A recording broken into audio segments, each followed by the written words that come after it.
A woman collapses at a stranger's door under the merciless summer sun. Behind him, three children who've learned to expect nothing whisper words that will change everything. But before she can answer their plea, she must survive the brutal heat that brought her here, and the rancher must decide if opening his door means opening his heart. This is a story about second chances found in the harshest season, about a family rebuilt from broken pieces, and about the moment when running away becomes standing still. Stay until the end, hit that like button, and comment your city so I can see how far this story travels.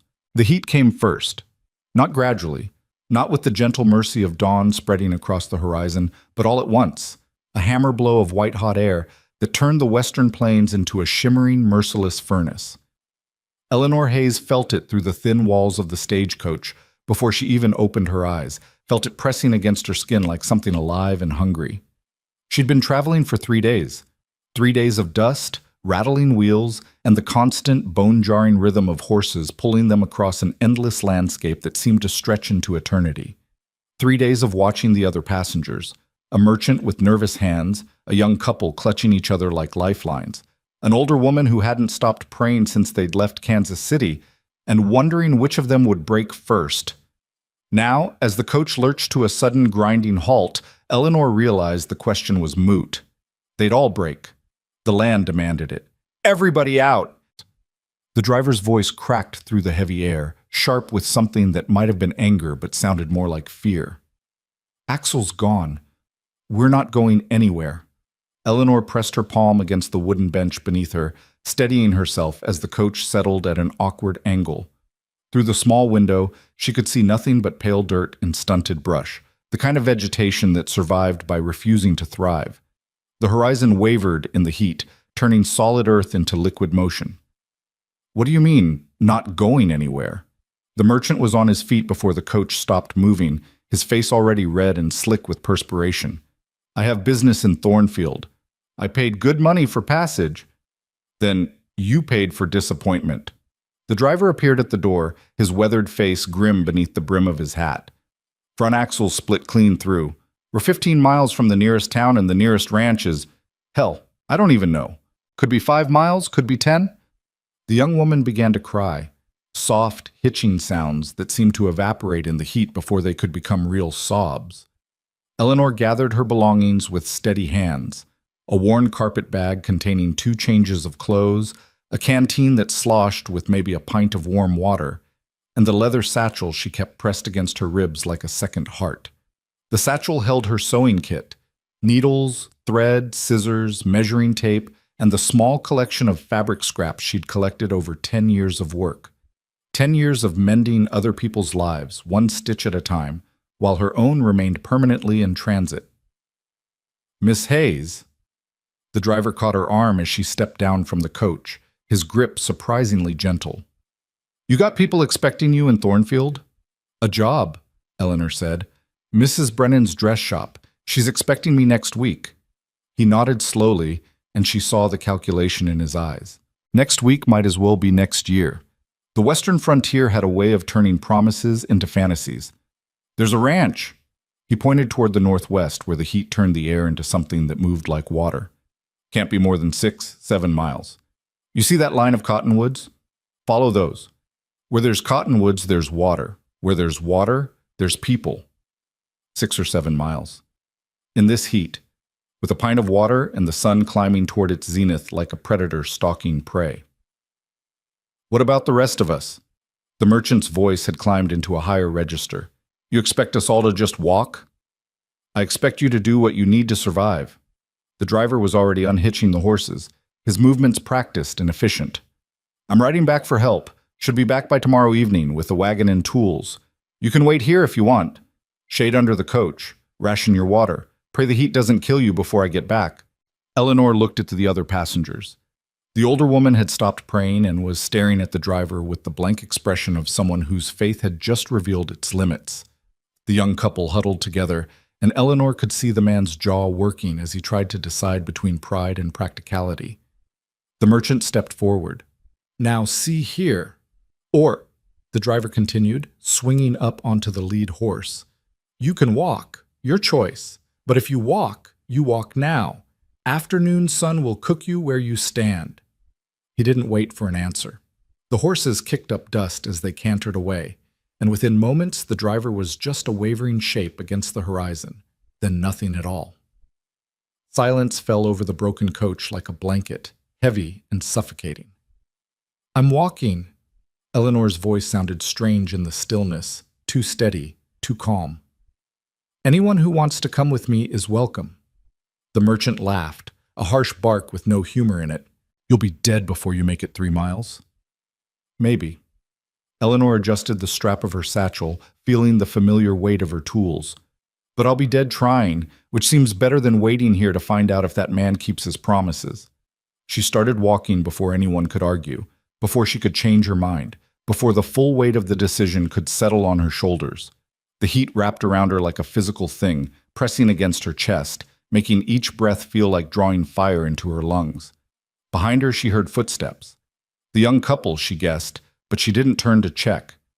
Looking back meant wasting energy. Looking back meant doubt. The cottonwood trees seemed impossibly far away, a dark smudge that might have been real or might have been wishful thinking. Eleanor had learned over the years that distance on the plains was a liar. Things that looked close could be days away, and things that seemed impossible could be just around the next rise. She walked. The sun climbed higher. Her shadow, which had stretched long in front of her at the start, shrank until it was just a dark puddle at her feet. The ground beneath her boots was hard-packed and cracked, decorated with the kind of rocks that seemed specifically designed to turn ankles. Sweat soaked through her dress, a sensible brown calico that had seemed like a practical choice back in Kansas City, but now felt like wearing a blanket stitched from regret. The footsteps behind her faded. She didn't look back. By the time she reached the cottonwoods, her canteen was empty and her vision had started to narrow at the edges, turning the world into a tunnel. The trees offered shade but little relief. The air beneath them was only marginally cooler, and the creek bed they marked was bone dry, just a scar of white stones winding through the earth. Eleanor stood in the shade and tried to think. The driver had said where there were cottonwoods, there was water. But the cottonwoods were here, ancient and stubborn, surviving on memories of moisture. The water was somewhere else, or nowhere at all. She pressed her fingers against the leather satchel, feeling the shape of her scissors through the worn material. 10 years of work, 10 years of skill, 10 years of being good at something, being useful, being needed in temporary bursts before moving on, always moving on. The thought came with surprising bitterness, and Eleanor pushed it away. Self-pity was a luxury she couldn't afford, not out here, not with the sun turning her thoughts sluggish and strange. She walked. Past the cottonwoods, the land began to change in subtle ways. The brush grew slightly greener, slightly fuller. The ground showed evidence of hoofprints, the shallow impressions of cattle driven toward water, toward life. The ranch appeared like a mirage, first just a suggestion of angles that didn't belong in nature, then slowly resolving into a low, sprawling structure of weathered wood and sun-bleached stone. Outbuildings clustered around it like children gathering close to a mother. A windmill turned lazily against the white sky, its blades catching light. Eleanor had stopped trusting her eyes somewhere around mile 4, so she kept walking, waiting for the vision to dissolve the way all mirages eventually did. But the ranch remained solid, growing larger with each painful step. Real, present, possible. The main house sat on a slight rise, giving it a view of the surrounding land. It was built in the style Eleanor had seen repeated across the frontier, functional rather than beautiful, designed to withstand wind and weather rather than impress visitors. A wide porch wrapped around the front, offering shade, and the windows were shuttered against the afternoon heat. She made it to the front steps before her legs stopped working. One moment she was walking, and the next she was on her knees on sun-scorched wood, her satchel clutched against her chest, the world spinning in slow, nauseating circles. She tried to call out, but her throat was too dry, her voice nothing but a rasp that died in the heat. The door opened. A man stood in the doorway, silhouetted against the darkness of the interior. Tall, broad-shouldered, with the kind of stance that spoke of endless work and perpetual weariness. His shirt was rolled to his elbows, his hair dark and disheveled, his face shadowed by the doorframe. They stared at each other for a long moment, Eleanor on her knees, too exhausted to rise, and the man frozen in the doorway as if he'd opened it expecting mail and found catastrophe instead. Please. Eleanor's voice came out as barely a whisper, but the word hung in the air between them, heavy with need. Water. The man didn't move. For a terrible moment, Eleanor thought he might close the door, might turn away and leave her to the mercy of the sun. The frontier was full of stories about strangers left to die, about doors that stayed closed when desperation came knocking. Then, from somewhere behind him, a child's voice spoke, young, uncertain, but achingly hopeful. Papa? Is she dying? The man's jaw tightened. He looked down at Eleanor, and she saw the war happening behind his eyes. Caution versus compassion, self-preservation versus basic human decency. Thomas, get water from the kitchen. He didn't take his eyes off Eleanor as he spoke. Amy, bring a cloth. James, just stay back. Children emerged from the shadows behind him, 3 shapes moving with the quick efficiency of young people who'd learned to follow instructions without question. The man stepped out onto the porch, and Eleanor saw him clearly for the first time. Nathan Cole. She didn't know his name yet, but she knew the type. A man worn down by responsibility, carved hollow by loss, surviving through sheer stubbornness. His face was handsome in a stark, unforgiving way, all sharp angles and sun-weathered skin. His eyes were dark, guarded, and deeply, profoundly tired. He crouched in front of her, keeping a careful distance. Where did you come from? Stagecoach.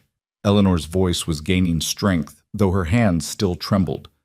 Broke down. Miles back. You walked here? He didn't sound impressed, just incredulous. Didn't have much choice. A boy appeared at his elbow, maybe 10 years old, with his father's dark hair and serious eyes.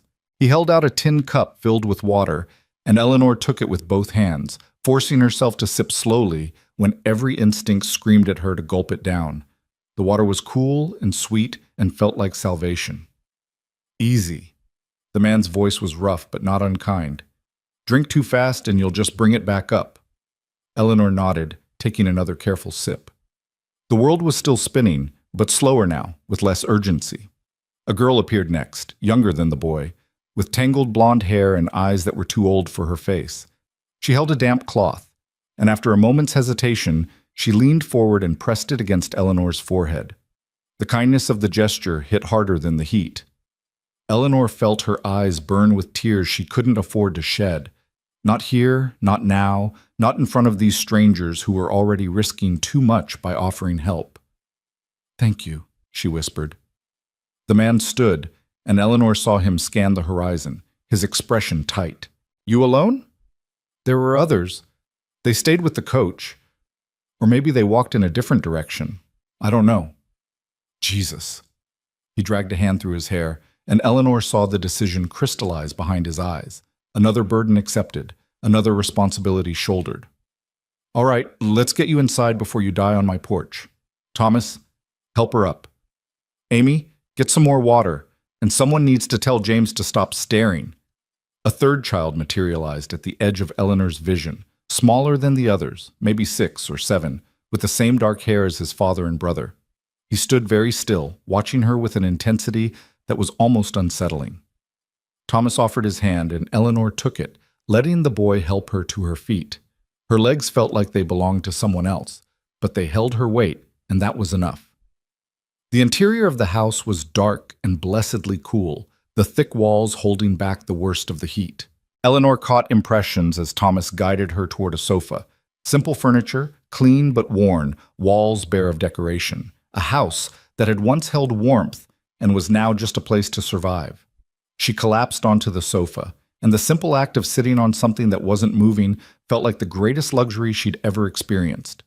The man, Nathan, she'd call him in her mind until she learned otherwise, stood in the doorway, arms crossed, watching her with an expression that suggested he was already regretting his decision to let her in. You got a name?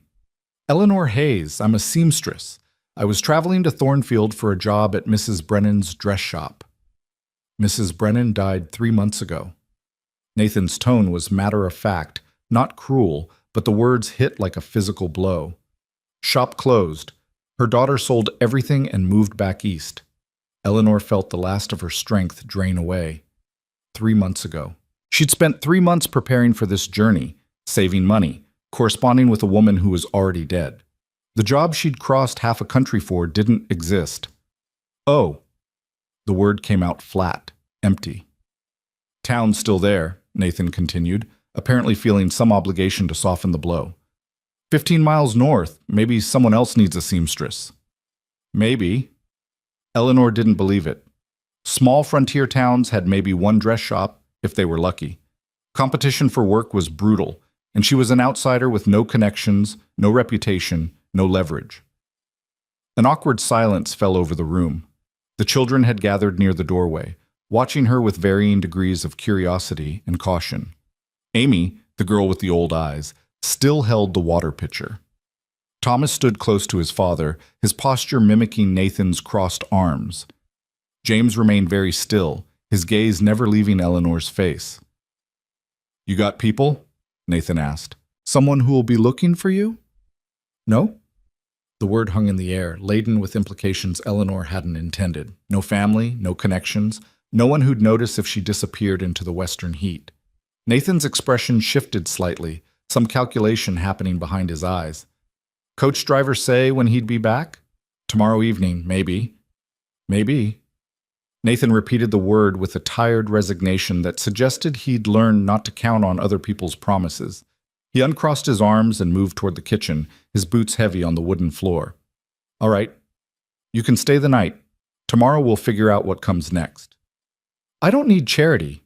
Eleanor forced herself to sit straighter, ignoring the way her body screamed in protest. "I can work. I can pay my way." Nathan paused, looking back over his shoulder. "You can barely stand." "Tomorrow I'll be better. I'm good with the needle. I can mend, alter, create. I've been working as a seamstress for 10 years. I have references, letters of recommendation. They're in my bag. I can—" "Rest." Nathan cut her off, his tone leaving no room for argument. "That's what you can do, rest.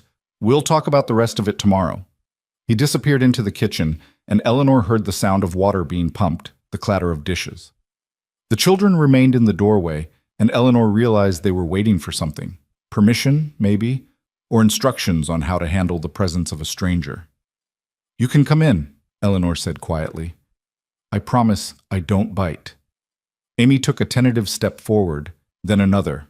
Thomas followed, his movements more cautious, protective. James stayed where he was, a small sentinel guarding the threshold. "Are you really a seamstress?" Amy asked, her voice soft. "Really, truly. Been sewing since I was younger than you." "Can you make dresses?" "Dresses, shirts, trousers, quilts. Pretty much anything that needs stitching." Amy's face lit up with something that might have been hope, and Eleanor felt her chest tighten. She recognized that expression, had worn it herself as a child, before the orphanage taught her not to want things. "Can you make me a dress?" Amy's voice dropped to a whisper, as if she were confessing something shameful. "Mine are all too small, and Papa says there's no money for fabric." Eleanor looked down at the girl's clothes, a simple cotton dress that had been let out as far as the seams would allow, the hem lifted and restitched multiple times. Good work, careful work, done by someone who knew their way around a needle but lacked the resources to do more than make do. "I can probably manage something," Eleanor said carefully, not wanting to make promises she couldn't keep. "If your father approves." Thomas spoke up, his voice uncertain. "Mama used to sew. She made all our clothes, but she—" He trailed off, his gaze dropping to the floor. "She died." Amy filled in the silence with the blunt honesty of the young. 2 years ago. Papa tries, but he's not good at sewing. He can fix a torn seam, but he can't make new things.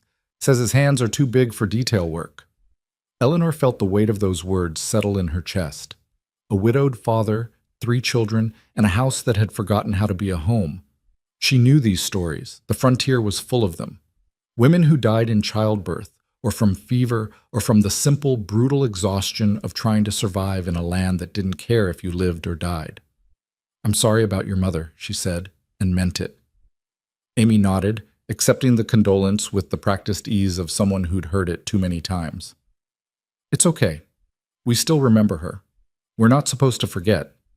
You shouldn't forget, Eleanor agreed. Good memories are worth keeping. Nathan returned with a plate of bread and cheese, setting it on the low table in front of the sofa. Eat something. You need food, not just water. Eleanor wanted to refuse, wanted to maintain some dignity, some independence, but her stomach made the decision for her, cramping with sudden, desperate hunger. She took a piece of bread and forced herself to eat slowly, chewing carefully. Nathan watched her for a moment, then turned to the children. Amy, go gather eggs. Thomas, check the animals. James. The youngest boy made a small sound, not quite a word, and Nathan's expression softened almost imperceptibly. James, you can stay here. Just don't bother Miss Hayes. The children scattered to their tasks, and Nathan moved toward the door, clearly intending to follow them. Eleanor spoke before she could stop herself. Thank you for letting me in. Nathan paused, his hand on the door frame. Couldn't very well leave you to die on my porch. Would have been hell explaining that to the children. There was dry humor in his tone, but also something darker. Exhaustion, maybe, or the kind of weariness that came from too many losses and not enough hope. Still, Eleanor said. Thank you. He nodded once, a brief acknowledgement, and then he was gone, leaving Eleanor alone with the youngest boy. James remained by the door, watching her with those intense, unblinking eyes. He was small for his age, Eleanor thought, with delicate features and an air of fragility that seemed at odds with the harsh environment. Hello, James, Eleanor said gently. The boy didn't respond, didn't move, just watched. It's all right if you don't want to talk to me. I'm a stranger, and strangers are strange. Eleanor smiled, hoping to ease the tension. But if you want to sit down, there's plenty of room on this sofa. James considered this for a long moment, then slowly, carefully, he moved closer. Not to the sofa, that was apparently too much trust for a first meeting, but to the chair across from it. He perched on the edge, his feet dangling above the floor, his gaze never leaving Eleanor's face. They sat in companionable silence, and Eleanor finished her bread and cheese, feeling strength slowly seeping back into her limbs. Through the open windows, she could hear the ordinary sounds of ranch life. Chickens clucking, the windmill creaking, the low murmur of Nathan's voice as he spoke to someone outside. The house was quiet, but not empty. Someone had clearly worked to keep it clean, to maintain order against the chaos of 3 children and constant work. The furniture was simple but well made. The floor was swept. The windows, though shuttered against the heat, were free of dust. A home, Eleanor thought. Not just a house, but a place where people lived and tried and survived. She caught herself before the thought could go any further. This wasn't her home. This was a way station, a temporary shelter until the coach driver returned or until she found her way to Thornfield and whatever uncertain future waited there. But as she looked at James, at his serious face and silent watchfulness, Eleanor felt something shift in her chest. A recognition, maybe, or a warning. Don't get attached, she told herself. Don't start caring about these people. It was the same thing she'd told herself in every town, every job, every temporary place she'd stayed over the past 10 years. And like always, she knew, even as she thought it, that the warning had come too late. She was already caring, already wondering, already hoping for things she had no right to hope for. The afternoon heat pressed against the walls, and somewhere in the distance, thunder rumbled, empty promises from a sky that hadn't delivered rain in weeks.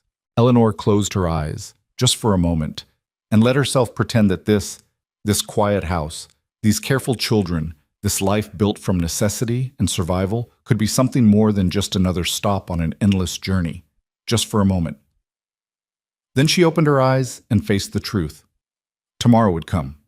The coach driver would return, or he wouldn't. She would go to Thornfield, or she wouldn't. But one way or another, this interlude would end. It always did. James shifted in his chair, and when Eleanor looked at him, she found him still watching her with those dark, serious eyes. He opened his mouth as if to speak, then closed it again, the words, whatever they might have been, remaining locked inside. It's all right, Eleanor said softly. Sometimes silence says more than words ever could. The boy tilted his head, considering this, and then, for just a fraction of a second, he smiled. It was gone almost before Eleanor registered it, a ghost of an expression that might have been her imagination. But she knew it wasn't. She'd seen it, real and fleeting and precious. Outside, the sun continued its merciless journey across the sky, and the heat built toward its afternoon crescendo. But inside, in the cool dimness of Nathan Cole's ranch house, Eleanor Hayes allowed herself a moment of stillness. She'd survived the walk. She'd found shelter. She was alive. Everything else was a problem for tomorrow. And tomorrow, Eleanor had learned long ago, had a way of bringing its own solutions, or its own disasters. There was never any way to know which until it arrived. She settled back against the sofa, her satchel clutched against her side, and closed her eyes. Just for a moment, just to rest. James watched her from his chair, and outside, Nathan Cole leaned against the barn wall and stared at the horizon, wondering what exactly he'd invited into his house, and whether he'd just made the biggest mistake of his hardscrabble life. The heat pressed down on them all, relentless and unforgiving, and somewhere in the distance, those empty thunderclouds rolled across an empty sky, promising relief that would never come. Eleanor woke to the sound of breaking glass and a child's muffled cry. For a disoriented moment, she couldn't remember where she was. The room was dark, unfamiliar, and her body ached in ways that suggested she'd been fighting battles in her sleep. Then memory crashed back. The stagecoach, the walk, the ranch, the man with tired eyes and 3 silent children. She sat up on the sofa where she'd apparently slept through the remainder of the afternoon and into evening. Through the windows, she could see the last purple streaks of sunset fading into darkness, and from somewhere deeper in the house came the sound of Nathan's voice, low and strained. "It's fine, Amy. Just go to bed. I'll clean it up." "But, Papa, I didn't mean—" "I know you didn't. Just go." Eleanor stood on shaky legs and followed the voices to the kitchen, arriving to find Nathan crouched on the floor, surrounded by shards of broken pottery and spilled water. Amy stood in the doorway, her face blotchy with tears, her hands twisted in her too small dress. "I was trying to help," the girl whispered. "The pitcher was heavy and my hands were wet, and it just slipped." Nathan's jaw was tight as he picked up the larger pieces, his movements careful but edged with frustration. "I said it's fine. These things happen. Now go." Amy fled, her footsteps quick and guilty, and Nathan let out a long breath that sounded like it carried the weight of more than just a broken pitcher.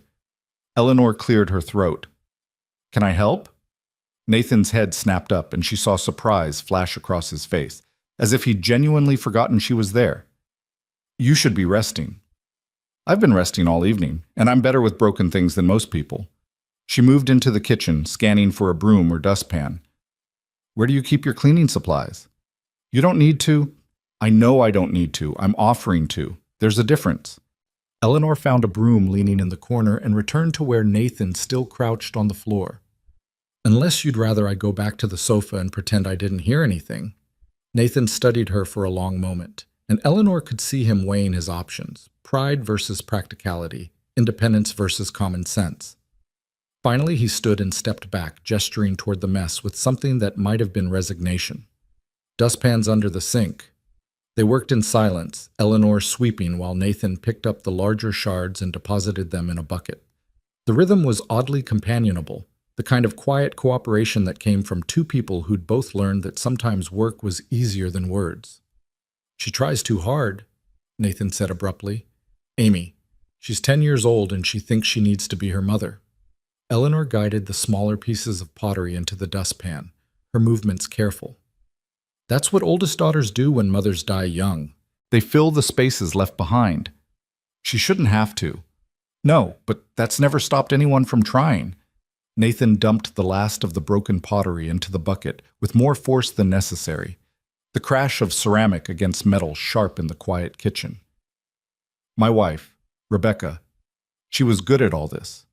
The house, the children, the small kindnesses that make a place feel like a home instead of just somewhere to sleep. I'm not.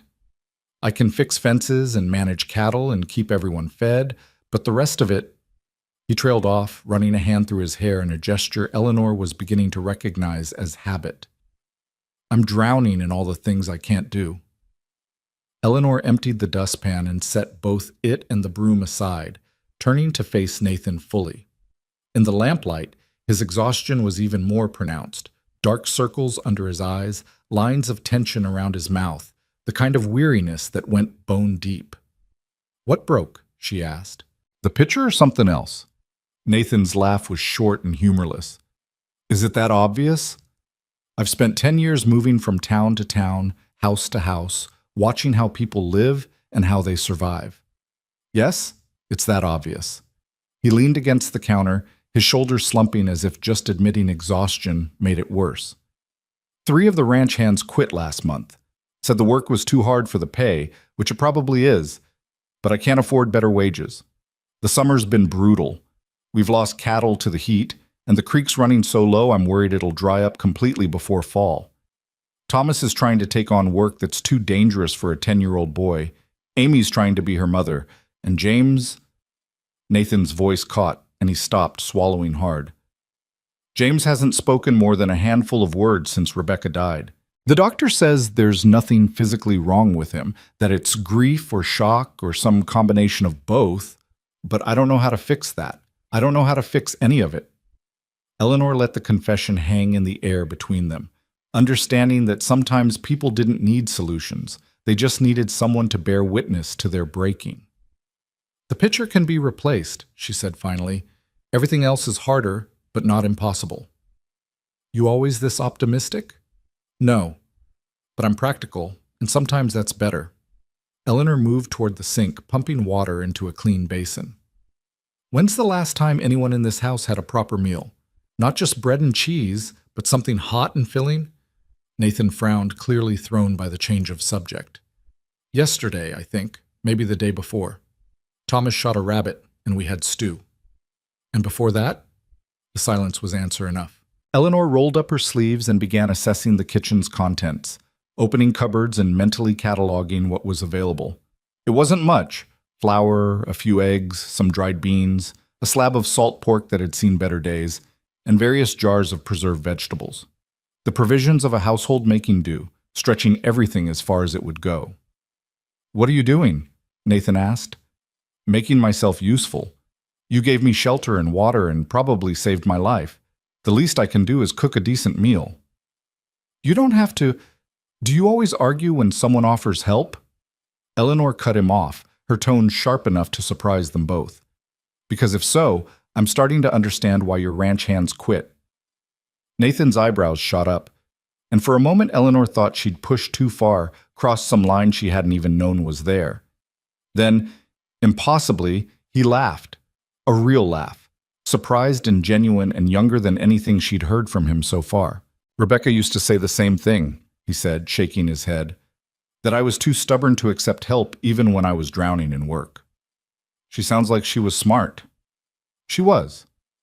The laughter faded from Nathan's face, replaced by something quieter and more complex. "She was a lot of things I didn't appreciate enough when I had the chance." Eleanor turned back to the cupboards, giving him privacy in his grief. "I'm going to need that salt pork and the dried beans, and if you have an onion anywhere, that would help." "Root cellar. I'll get them." He disappeared through a door that led to what Eleanor assumed was the cellar, and she took the moment alone to steady herself. She'd been in this house less than a day, and already she was getting involved, getting attached, starting to care about the problems of people who should remain strangers. This was how it always started. A moment of connection, a shared laugh, a glimpse of the person beneath the survival. And then the walls came down and Eleanor would find herself invested in lives that weren't hers to fix. But even as she thought it, she was pulling down a heavy pot and setting it on the stove, her hands moving with the automatic precision of someone who'd learned to cook in a dozen different kitchens in a dozen different towns. Some habits were too ingrained to fight. Nathan returned with an armload of vegetables, not just onions but also potatoes and carrots, some of them showing signs of age but still usable. Eleanor sorted through them, setting aside the ones too far gone and beginning to prep the rest. "You're good at that," Nathan observed, watching her work. "I'm good at a lot of things that involve staying busy and not thinking too hard." Eleanor began dicing the onion, her knife work efficient and practiced. Cooking, sewing, mending, all the small tasks that keep households running. "Sounds lonely." The observation landed with unexpected accuracy, and Eleanor's hands paused for just a fraction of a second before continuing. It is what it is. That's not an answer. It's the only answer I have. Eleanor scraped the diced onion into the pot and reached for the carrots. I've been moving since I was 18 years old, different towns, different jobs, always temporary. You get used to it after a while. The loneliness becomes normal. That's bleak. That's survival. Eleanor set the knife down and turned to face him, meeting his eyes directly. You know about survival, Mr. Cole. You've been doing it for 2 years, trying to hold together a ranch and a family and your own sanity. You understand that sometimes you don't get to choose between good options and bad ones. You just choose between surviving today and not surviving at all. Nathan was quiet for a long moment, his gaze searching her face as if trying to solve a puzzle. It's Nathan, and you're right. I do understand that. Eleanor. She offered the correction with a small nod. And I'm glad we understand each other. She returned to the vegetables, and Nathan moved to help without being asked, falling into the kind of easy rhythm that suggested he wasn't entirely useless in a kitchen despite his earlier claims. They worked side by side, preparing a simple but hearty stew, and Eleanor found herself relaxing into the normalcy of it. The children are probably hungry, she said, as she added the salt pork to the pot. Should I call them? They'll smell the food and come running. They always do. Nathan checked the pot, adjusting the heat. Though James might need coaxing, he's been eating less lately. The silent one. He wasn't always silent. Before Rebecca died, he never stopped talking. Questions about everything, stories about nothing, just constant noise and energy. Nathan's voice was soft with memory. Then she got sick, and he got quieter. And after she died, he just stopped. Like someone snuffed out a candle. Eleanor stirred the stew, watching the vegetables begin to soften in the simmering liquid. Grief does strange things to children. Sometimes they don't have the words for what they're feeling, so they stop using words altogether. The doctor said he might start talking again when he's ready. That was 18 months ago. Maybe he's not ready yet. Or maybe he's broken in a way I can't fix. The words came out harsh, bitter. Another thing I've failed at. Eleanor turned to face him fully, setting down her spoon with deliberate care. Listen to me, Nathan. You haven't failed. You're still here, still fighting, still keeping your children fed and safe and alive. That's not failure. That's the hardest kind of success there is. Doesn't feel like success. It never does. Not when you're in the middle of it. Eleanor picked up her spoon again, stirring with more force than strictly necessary. But your children are clean, clothed, and cared for. This house is standing. You're surviving impossible circumstances with limited resources and no help. That's worth acknowledging. Nathan didn't respond, but something in his posture shifted. A slight relaxation of his shoulders, a loosening of the tension around his mouth. Eleanor took it as acknowledgement and let the silence settle between them, comfortable and companionable. The children arrived as predicted, drawn by the smell of cooking food. Thomas came first, his face lighting up when he saw the pot on the stove. Amy followed, her earlier tears dried, but her expression still cautious, as if she expected punishment for the broken pitcher. James appeared last, slipping into the kitchen like a shadow and taking up his usual post near the doorway. Is that stew? Thomas asked, hope evident in his voice. It is, Eleanor confirmed.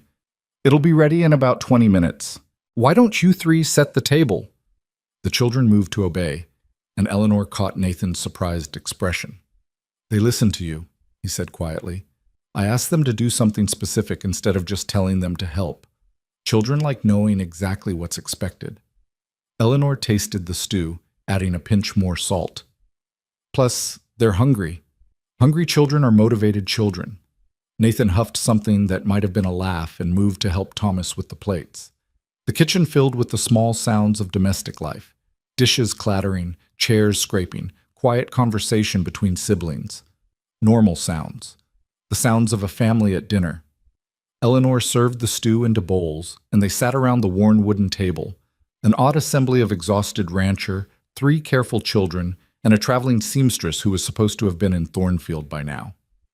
The first few minutes passed in the concentrated silence of people too hungry to talk. Eleanor watched the children eat, Thomas wolfing down his food with the enthusiasm of a growing boy, Amy taking small, careful bites, and James pushing vegetables around his bowl more than consuming them. James, Nathan's voice was gentle but firm, you need to eat more than 3 bites. The boy looked up, his expression unreadable, and took another small bite. It was clearly a concession rather than enthusiasm. Eleanor spoke without thinking. When I was about your age, James, I hated vegetables too. Thought they were punishment disguised as food. James's eyes flickered toward her, a hint of interest breaking through his usual guardedness. But then I learned a trick, Eleanor continued, aware that she now had his full attention along with that of his siblings. If you eat all your vegetables first, then the rest of the meal tastes better by comparison. It's like saving the good parts for last. Thomas laughed. That doesn't make sense. Doesn't have to make sense. Just has to work. Eleanor took a deliberate bite of carrot, making an exaggerated face. See? Terrible, but now this potato is going to taste amazing. She ate the potato with theatrical appreciation and was rewarded with the ghost of a smile from James. The boy looked down at his bowl, considering, then methodically ate all his vegetables before moving on to the rest of his stew. Nathan met Eleanor's eyes across the table, and she saw something in his expression that looked dangerously close to gratitude. They finished dinner in easier silence, and afterward the children helped clear the table without being asked. Eleanor washed dishes while Amy dried, and she found herself answering the girls' endless questions about sewing. What was the hardest thing she'd ever made? Did she know how to make lace? Could she teach Amy to make proper buttonholes? You really like sewing, don't you? Eleanor asked as she handed over another clean plate. Mama used to let me help her, Amy said, her voice wistful. She said I had good hands for detail work, but after she died, there wasn't time for that kind of thing anymore. Papa needed help with the ranch work, and Thomas couldn't do it all by himself. What if there was time now? Amy's eyes widened. What do you mean? Well, I'm here for at least another day or two, and I happen to have my sewing kit with me. Maybe tomorrow, if your father approves, I could show you a few things. The hope that bloomed on Amy's face was almost painful to witness. Really? You'd really teach me? I don't see why not. Every girl should know how to handle a needle properly.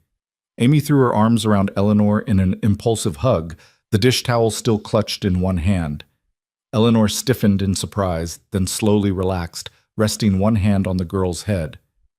Thank you, Amy whispered. Thank you, thank you, thank you. Eleanor felt something crack open in her chest, some carefully maintained wall developing fissures. It's just sewing, sweetheart. It's not just sewing, it's... Amy pulled back, searching for words. It's remembering. It's being like Mama was. Eleanor had no response to that, no wisdom that could address the complicated grief of a 10-year-old girl trying to hold on to her mother through thread and fabric, so she just squeezed Amy's shoulder and handed her another plate to dry. That night, Nathan offered Eleanor the spare room, a small space that had clearly served as Rebecca's sewing room before her death. A basket of mending sat in the corner, abandoned mid-project, and Eleanor felt like an intruder among another woman's unfinished work. I can sleep on the sofa, she offered. You're a guest. Guests get beds. Nathan stood in the doorway, backlit by the lamp in the hallway. Such as it is. Mattress is probably older than Thomas. I've slept on worse. That's not comforting, Eleanor smiled. Wasn't meant to be, just honest. Nathan nodded, hesitating as if he wanted to say something else. Finally he spoke. What you did tonight, with James and the vegetables. That was kind. That was just common sense. Still, he ate more tonight than he has in weeks. Nathan's expression was difficult to read in the dim light. The children like you. That doesn't happen often with strangers. Maybe I'm good at pretending to be less strange than I am. Maybe. Nathan stepped back into the hallway. Sleep well, Eleanor. Tomorrow we'll figure out what comes next. He closed the door, and Eleanor was alone with Rebecca Cole's abandoned mending and the weight of 3 children's hopes settling on her shoulders like snow. She didn't sleep well. How could she, knowing that tomorrow meant decisions, stay or go, help or leave, attach or protect herself from the inevitable loss that came with caring too much. But when morning came with its brutal sunshine and merciless heat, Eleanor found herself at the kitchen table with her sewing kit spread before her, showing Amy how to thread a needle properly while Thomas watched from the doorway and James sat very still in his chair, his dark eyes tracking every movement of her hands. And when Nathan came in from the morning chores to find his kitchen transformed into an impromptu sewing lesson, Eleanor saw the conflict on his face, gratitude warring with caution, hope fighting against the fear of disappointment. "The stagecoach driver should be back today," he said carefully. "You'll probably want to head into Thornfield, see about finding work." "Probably," Eleanor agreed, not looking up from her demonstration of proper backstitching. "Though I was thinking I might stay another day or two, if that's acceptable to you." "Why?" It was a fair question. Eleanor set down her needle and met his eyes. "Because Amy asked me to teach her to sew. But because there's a basket of mending in that room you gave me that someone needs to finish. And because—" She paused, searching for words that were honest without being too revealing. "Because I've spent 10 years helping people temporarily, and just once I'd like to see if I can make a real difference instead of just a passing one." Nathan was quiet for a long moment, his gaze moving from Eleanor to his children and back again. "You don't owe us anything." "I know, that's not why I'm offering." "Then why are you?" Eleanor looked at Amy's eager face, at Thomas's careful hope, at James's silent attention. "Because sometimes staying is harder than leaving, and I'm tired of always choosing the easy option." Nathan's jaw tightened, and she saw him struggling with the decision, weighing risk against need, caution against desperation. Finally, he nodded. 3 days. You can stay 3 days, help with whatever needs doing, and then we'll reassess. But I expect you to let me know if you change your mind, if you decide to leave earlier. I won't have my children getting attached to someone who's going to disappear without warning. That's fair. And you work, you eat with us. No arguments about charity or payment. We help each other, that's the arrangement.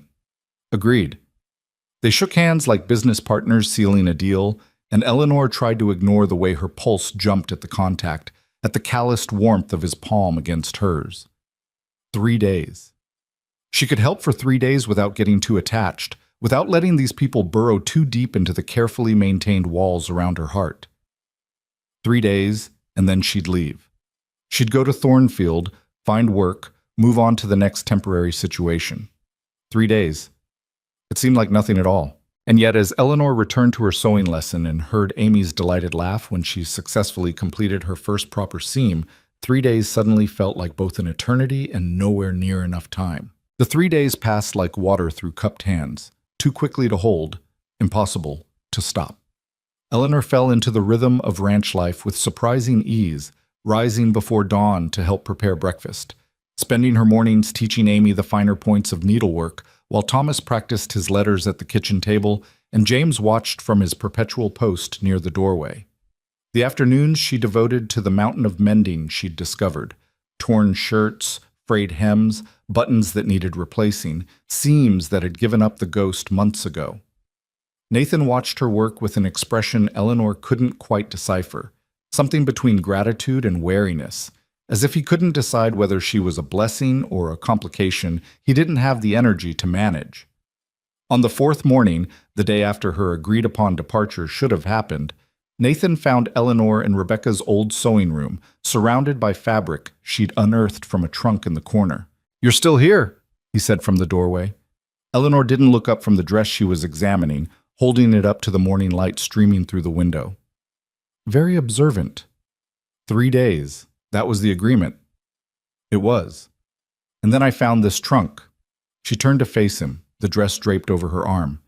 "Nathan, there's enough fabric here to make clothes for all 3 children. Good fabric, quality cotton that's just been sitting here gathering dust." Nathan's expression tightened. That was Rebecca's. She was saving it for— He stopped, swallowing hard. She had plans for it. I'm sure she did. But Rebecca's gone, and your children are growing out of their clothes faster than you can patch them. Eleanor's tone was gentle but firm. This fabric was meant to be used, not preserved like a museum piece. You want to cut up my dead wife's fabric? Nathan's voice was flat, carefully controlled. I want to honor what she would have wanted, her children clothed properly. Tell me honestly, Nathan, if Rebecca were here right now, would she want this fabric locked away, or would she want Amy to have a dress that actually fits? The question hung between them like a challenge. Nathan leaned against the doorframe, his jaw working as he fought some internal battle. Finally, he spoke, his voice rough. She would have made clothes for them months ago. She wouldn't have let them walk around looking like orphans. Then let me do what she would have done. It's not the same. No, but it's something. Eleanor set the dress aside and crossed to where Nathan stood. I'm not trying to replace her. I couldn't even if I wanted to. But I can help, if you'll let me. Nathan studied her face and Eleanor held his gaze, letting him see whatever he needed to see to make this decision. She was aware of the intimacy of the moment, standing close enough to see the silver threading through the dark hair at his temples, close enough to smell leather and sweat and summer heat on his skin. How long? He asked finally. How long what? How long will it take you to make clothes for 3 children? Eleanor calculated quickly. A week, maybe longer if I'm doing it right. Amy's dress alone will take 3 days if I want it to fit properly and last more than a season. A week? Nathan repeated the time frame as if testing its weight. You were supposed to leave 4 days ago. I know. The longer you stay, the harder it will be when you leave. Eleanor's chest tightened. I know that too. Then why are you still here? It was the question Eleanor had been avoiding asking herself, the one she'd been pushing to the edges of her consciousness every time it threatened to surface. She could have left. The stagecoach driver had returned as promised, with a wagon and tools and apologies. She could have ridden back to the main road, made her way to Thornfield, started searching for work. Instead, she'd stayed. She'd found reasons, the mending, the teaching, the fabric, the children's faces when she worked. But underneath all those rational justifications was a truth she wasn't quite ready to name. Because, she said finally, carefully, I've spent 10 years being useful in temporary ways, and I want to see what happens if I stay long enough to actually finish something. Nathan's expression softened almost imperceptibly. The children ask me every morning if you're leaving today. What do you tell them? That I don't know? Because I don't. He pushed off from the doorframe, creating distance between them. 1 week. You can stay 1 week to make the clothes, but after that, Eleanor, you need to decide. Stay or go. I won't have my children's hearts broken by someone who can't make up her mind. That's fair. Is it? Because from where I'm standing, nothing about this situation is fair. Nathan's voice carried an edge Eleanor hadn't heard before. You walked into our lives by accident. You made us care about you, and now you're leaving breadcrumbs of hope behind you without any promise of staying. That's not fair, Eleanor. That's cruel. The words hit like a slap, and Eleanor felt her defenses rise. I never promised anything. I never said I would stay permanently.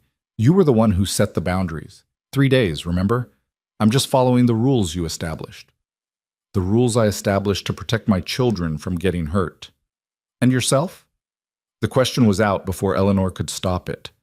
Or are you hiding behind your children because it's easier than admitting you don't want to risk caring about someone new? Nathan's eyes flashed. Don't presume to understand my situation. I'm not presuming anything. I'm observing. Eleanor crossed her arms, holding her ground. You're terrified. Not of me staying, but of wanting me to stay. Because if you want me to stay and I leave anyway, that's another loss you'll have to survive. So you push me away preemptively and call it protecting your children. That's not... Nathan stopped, his hands clenching into fists at his sides. You don't know what you're talking about. Don't I? I've been running for 10 years, Nathan. I know what fear looks like, and I know what protection looks like, and I know the difference between the two. Eleanor's voice dropped, gentler now. I'm not asking you to trust me. I'm not asking you to want me here. I'm just asking for 1 more week to make clothes for your children. After that, I'll make a decision and stick to it. Stay or go, no breadcrumbs, no uncertainty. Can you live with that? Nathan was silent for a long moment, his gaze locked on her face. Finally, he nodded once, sharp and decisive. 1 week. But Eleanor, when you make that decision, think about what's best for everyone involved, not just yourself. He left before she could respond. his boots heavy on the wooden floor, and Eleanor stood alone in Rebecca's sewing room, surrounded by fabric and unfinished plans and the weight of a choice she still didn't know how to make. The week unfolded in a haze of heat and needlework. Eleanor measured, cut, and stitched with the focused intensity of someone trying to outrun her own thoughts. She started with Amy's dress, knowing it would be the most complex and wanting to tackle it while her energy was highest. The girl was a willing model, standing patiently while Eleanor took measurements and pinned fabric, chattering endlessly about everything and nothing. Her mother's garden that had died 2 summers ago, the baby goat Thomas was trying to train, the constellation of freckles on James's left shoulder that looked like a dipper. Mama used to say James was marked by the stars, Amy said during one fitting session, that he was meant for something special. Eleanor adjusted a pin at the waistline, checking the drape. What do you think he's meant for? I don't know, but it must be something important if the stars took the time to mark him. Amy's expression grew serious. Do you think people can be meant for things? Or do we just end up wherever we end up? It was a profound question from a 10-year-old, and Eleanor paused in her work to consider it properly. I think we're meant for some things, and we choose others. The trick is figuring out which is which. Did you choose to come here? No, the heat and a broken stagecoach made that choice for me. But you chose to stay. Eleanor met the girl's eyes, seeing too much wisdom there for someone so young. Yes, I chose to stay. Then maybe you're meant to be here. Maybe the heat and the broken stagecoach were just the stars' way of getting you where you needed to be. Eleanor's hands stilled on the fabric. That's a beautiful thought, Amy. Mama used to say beautiful thoughts are just truth wearing fancy clothes. Amy smiled, and Eleanor saw Rebecca in that expression, saw the mother who'd taught this child to look for meaning in random events. So maybe it's not just beautiful. Maybe it's true. Eleanor didn't have an answer for that, so she returned to her pinning and let the silence speak for her. The dress came together slowly, carefully, each seam a small act of devotion. Eleanor used the best fabric from Rebecca's trunk, a lightweight cotton in pale blue that would be cool in the summer heat and sturdy enough to last through rough play and hard work. She added details Rebecca might have included, tiny tucks at the shoulder for growth, pockets deep enough to be useful, a hem that could be let down as Amy grew taller. Nathan watched the progress with an expression Eleanor couldn't read, and she wondered what he saw when he looked at the dress taking shape, his daughter's future or his wife's absence, hope or grief, or some complicated mixture of both. On the 5th day, as Eleanor worked on Thomas's new shirts, the boy approached her with unusual hesitation. Miss Eleanor, can I ask you something? Of course. Eleanor set aside the shirt and gave him her full attention. Thomas shifted his weight, not quite meeting her eyes. Why did you become a seamstress, instead of getting married or staying in one place like most women do? Eleanor considered the question, aware that her answer mattered more than Thomas probably realized. When I was 17, I was living in an orphanage in Boston. The woman who ran it decided I was old enough to marry, and she'd found a man willing to take me, a shopkeeper twice my age who needed someone to keep his house and cook his meals. I was supposed to be grateful for the opportunity. Were you? I was terrified. So the night before the wedding, I stole every needle and thread I could find, packed a bag, and ran. Eleanor smiled at the memory, at the girl she'd been, reckless and brave and desperate. I ended up in New York, and the only skill I had that could earn money was sewing. I'd learned it at the orphanage, boring work making simple garments for sale. But it kept me fed, kept me free, and after a while it became more than just survival. It became who I was. Thomas absorbed this, his young face serious. Do you regret it? Running away? Sometimes, when I'm lonely or tired or scared, but mostly, Eleanor met his eyes. Mostly, I'm proud that I chose my own path instead of letting someone else choose it for me. Papa says you're going to leave soon, that you're just here temporarily. Eleanor's chest tightened. Your father's right. I have to make some decisions about my future. What if your future could be here? The question came out in a rush, as if Thomas had been holding it back for days. What if you stayed and sewed for people in town? You're really good at it, and Mama's shop is still empty. Mrs. Chen at the general store was saying just last week how the town needs a seamstress, how she has to send away for any repairs or alterations. Eleanor felt something crack in her chest, felt the careful walls she'd built starting to crumble. Thomas, I know Papa said not to ask. I know we're not supposed to make you feel obligated. But Miss Eleanor, you fit here. With us. You make Papa laugh sometimes, and Amy's been happier this week than she's been in 2 years, and James... Thomas's voice dropped to a whisper. James looks at you like maybe he's thinking about talking again. Eleanor had no defense against the raw hope in the boy's voice, no armor strong enough to protect her from the weight of 3 children's longing. I don't know if I'm the right person to stay, Thomas. I don't know if I'm capable of being what you all need. We don't need you to be anything except yourself. Thomas's jaw set with determination that reminded Eleanor achingly of Nathan. We just need you to stay. Before Eleanor could respond, James appeared in the doorway. He moved toward them with unusual purpose, and Eleanor watched as he crossed the room and placed something in her lap.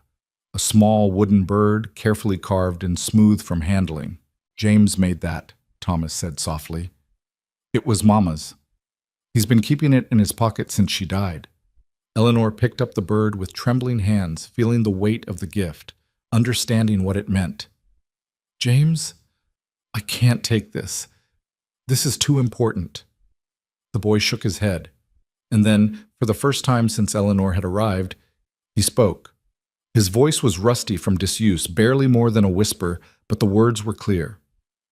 So you remember us when you leave. The room went absolutely silent.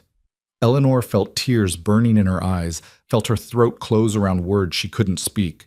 She looked at James, at his serious face and dark eyes, and the trust he was offering despite every reason not to, and felt her carefully maintained independence shatter like glass.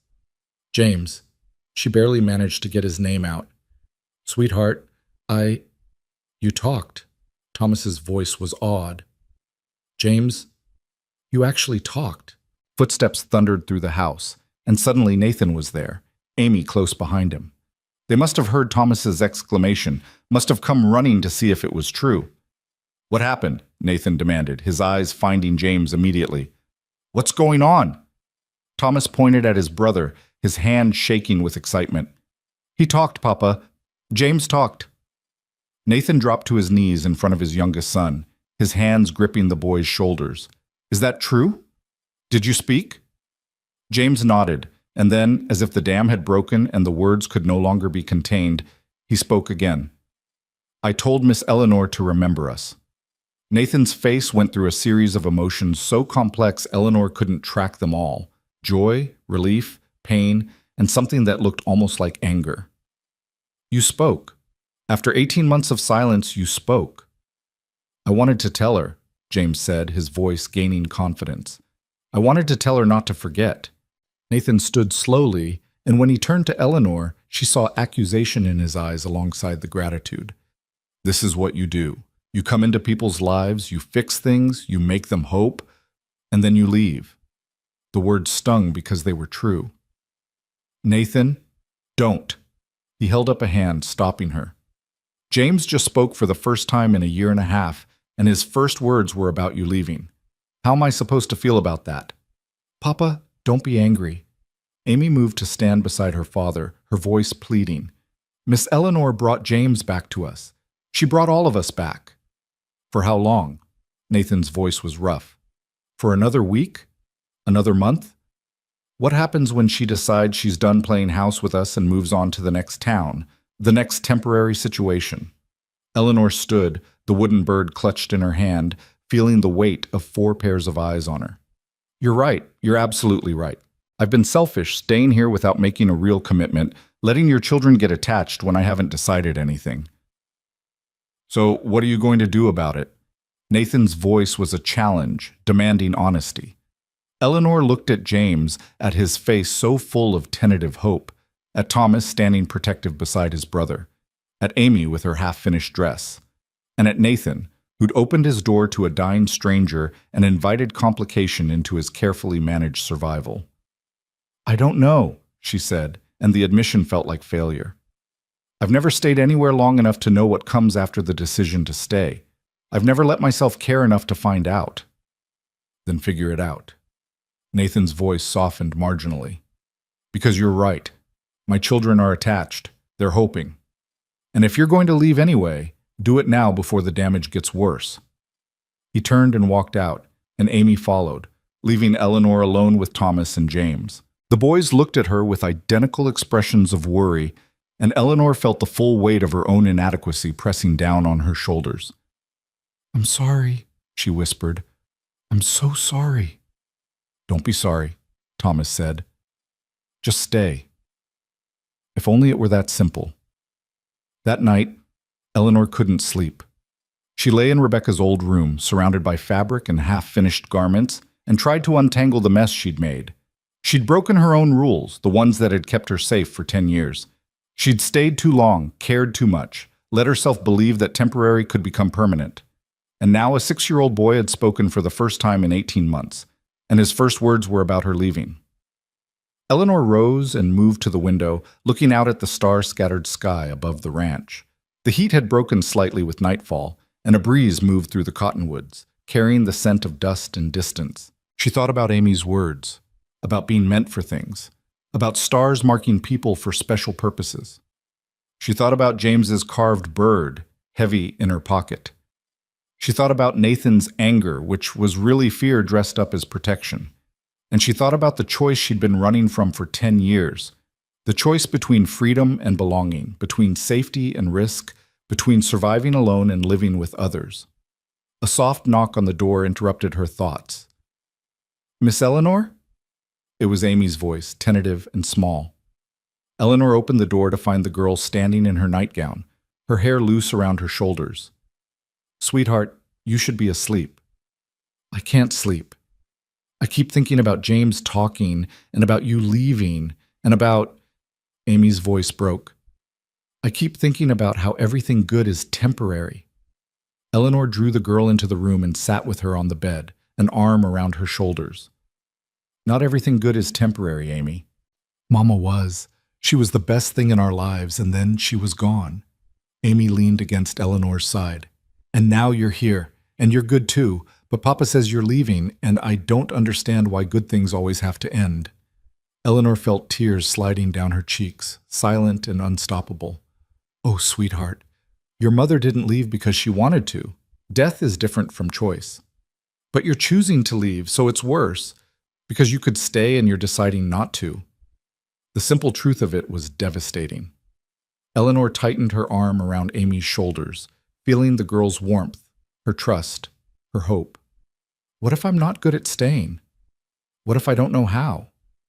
"Then we'll teach you," Amy said simply, "the same way you taught me to sew. One step at a time until it becomes natural."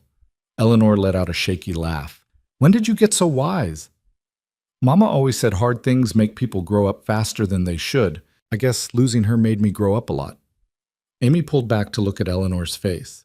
"But having you here makes me feel like maybe I don't have to be so grown up all the time. Like maybe I can just be 10 again." Eleanor cupped the girl's face gently, seeing Rebecca in her features, seeing Nathan in her determination, seeing someone entirely unique looking back at her. "You deserve to be 10, Amy. You deserve to be a child." "Then stay and let me be one." It wasn't fair, Eleanor thought, to place this kind of emotional weight on a child's request. It wasn't fair to any of them. Not to Amy with her desperate hope, not to Thomas with his careful optimism, not to James with his newly rediscovered voice, and not to Nathan with his justified fear of more loss. But life, Eleanor had learned long ago, was rarely fair. The only choice was how you responded to its unfairness. "Go back to bed," she said softly. "Try to sleep. Tomorrow I'll finish your dress, and we'll see how it fits." "And after tomorrow's? After tomorrow, we'll see what comes next." It wasn't a promise, but it also wasn't a denial. Amy seemed to understand the distinction, and she nodded, pressing a quick kiss to Eleanor's cheek before slipping out of the room as quietly as she'd entered.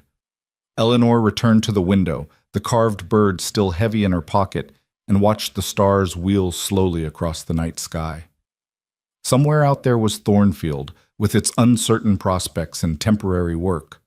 Somewhere out there was the life she'd been living, constantly moving, never settling, safe in her isolation. And here, in this ranch house with its broken family and desperate hope, was something she'd never allowed herself to want. The question wasn't whether she wanted to stay. She'd stopped lying to herself about that days ago. The question was whether she was brave enough to try. Morning came with its usual brutal heat, but the sun had barely cleared the horizon when Eleanor heard unusual activity outside. Horses, voices, the creak of wagon wheels. She dressed quickly and emerged to find Nathan standing on the porch, talking to a man she didn't recognize. "Can't pay full price," Nathan was saying, his voice tight with frustration. "I told you that last month. And I told you I can't extend more credit."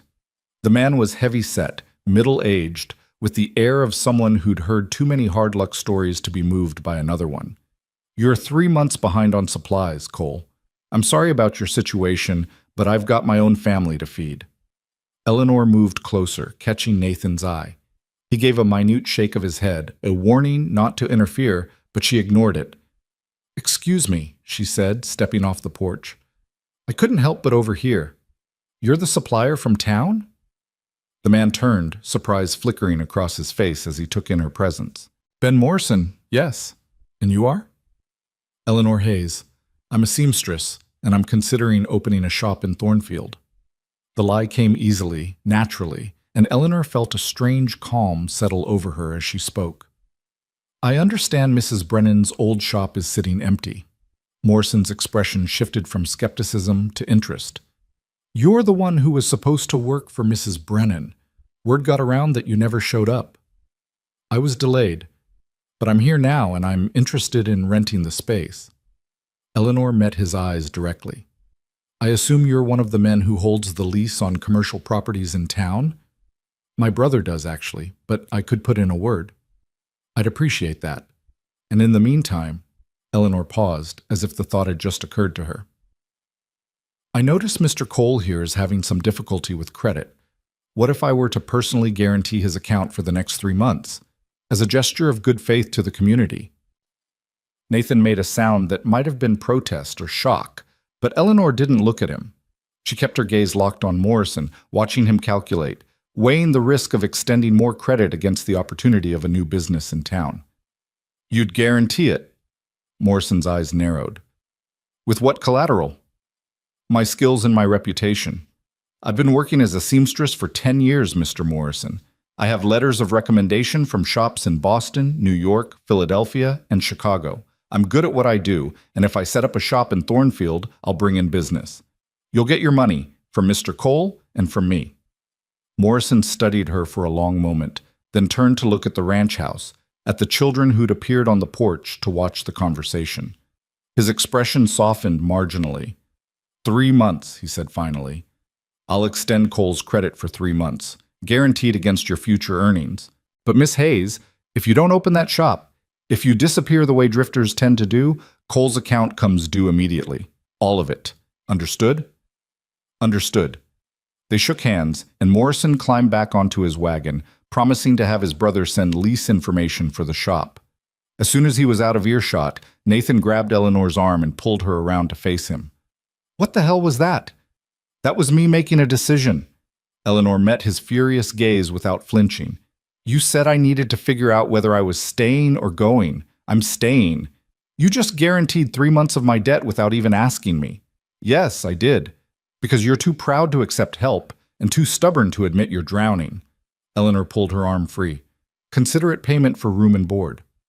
3 months of credit isn't payment, Eleanor. It's a lifeline you just tied around both our necks. What if you can't make the shop profitable?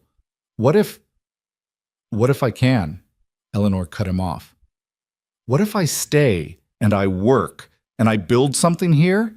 What if instead of assuming failure, we plan for success?" Nathan's jaw worked as he struggled with some emotion Eleanor couldn't name. "You're staying." "I'm staying. For 3 months. For as long as it works." Eleanor softened her tone. "I can't promise forever, Nathan. Nobody can. But I can promise 3 months of genuine effort. I can promise I won't run at the first sign of difficulty." "Is that enough?" Nathan looked at her for a long moment, and Eleanor saw the war happening behind his eyes, hope battling caution, want fighting against wisdom. Finally, he spoke, his voice rough. Ask me again in 3 months. It wasn't acceptance, but it wasn't rejection either. It was possibility, carefully acknowledged. Eleanor smiled. I'll hold you to that. From the porch, 3 children watched with barely contained excitement, and when Eleanor turned to look at them, Amy was bouncing on her toes, Thomas was grinning, and James, quiet, careful James, was smiling so hard his whole face had transformed. Eleanor felt something settle in her chest, some piece of herself she'd been carrying loose for 10 years finally finding its proper place. She didn't know if staying was the right choice. She didn't know if she'd succeed or fail, if she'd find the belonging she'd been avoiding, or just another kind of loneliness. But for the first time in her adult life, Eleanor Hayes was going to stop running long enough to find out. The carved wooden bird sat heavy in her pocket, and as the summer sun climbed higher in a merciless sky, Eleanor thought about Amy's words, about being meant for things, about stars marking people for purpose. Maybe the heat that had nearly killed her had really been bringing her home. Maybe 3 days had always been meant to become something more. Maybe staying was the bravest thing she'd ever done. The decision to stay should have brought relief, but instead it brought a different kind of pressure, the weight of commitment, the responsibility of promises made, the terrifying vulnerability of choosing to stop running. Eleanor spent the rest of that morning finishing Amy's dress while the children orbited around her like small planets, unable to contain their excitement but trying desperately not to show it. Thomas kept finding excuses to walk past the sewing room, glancing in as if to confirm she was still there. James had taken up permanent residence in the doorway, watching her work with the intensity of someone memorizing every detail. And Amy sat beside her, practically vibrating with suppressed energy. "When can I try it on?" the girl asked for the 3rd time in an hour. "When it's finished, which will be sooner if you stop asking." Eleanor bit off a thread and examined her work critically. The dress was nearly complete, just the hem left to finish and a final pressing, maybe another hour. "An hour," Amy breathed as if Eleanor had promised her the moon. Nathan appeared in the doorway, forcing James to move aside.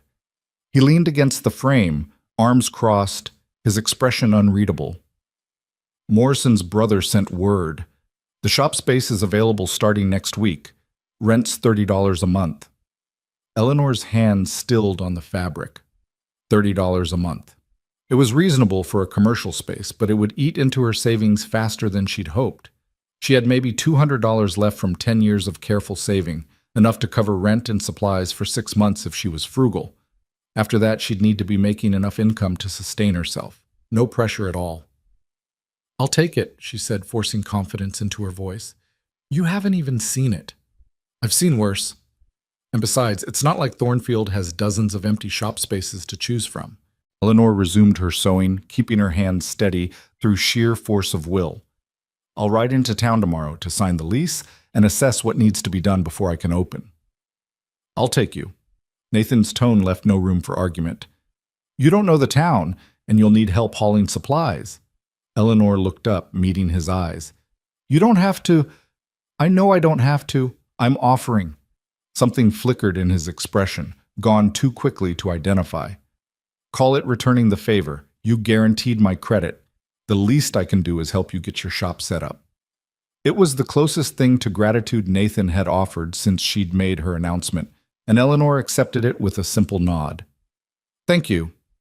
He grunted acknowledgement and disappeared back into the house, and Amy immediately leaned closer, her voice dropping to a conspiratorial whisper. "Papa likes you. Your father tolerates me. There's a difference." "No, he really likes you. I can tell. He looks at you the way he used to look at Mama. Like you're a puzzle he's trying to solve, but he's not quite sure he wants to know the answer." Eleanor felt heat rise in her cheeks. "That's a very specific observation for a 10-year-old. "I notice things." Amy's smile was knowing beyond her years. "And I notice that you look at him the same way." "I do not." "You do.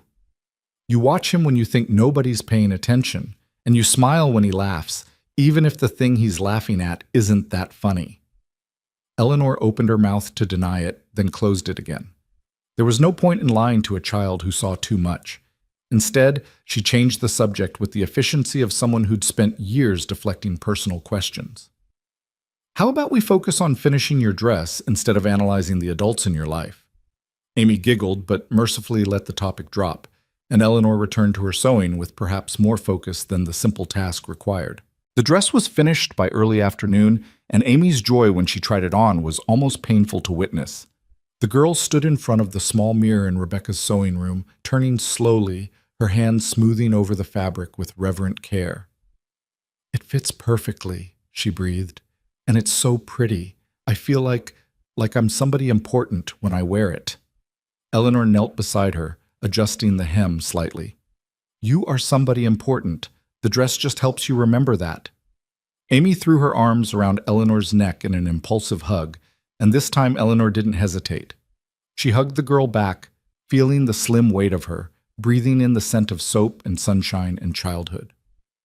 "Thank you," Amy whispered, "for the dress, for staying, for everything." Eleanor's throat tightened dangerously. "You're welcome, sweetheart." Thomas appeared in the doorway, his eyes widening when he saw his sister. "Amy, you look like a real lady."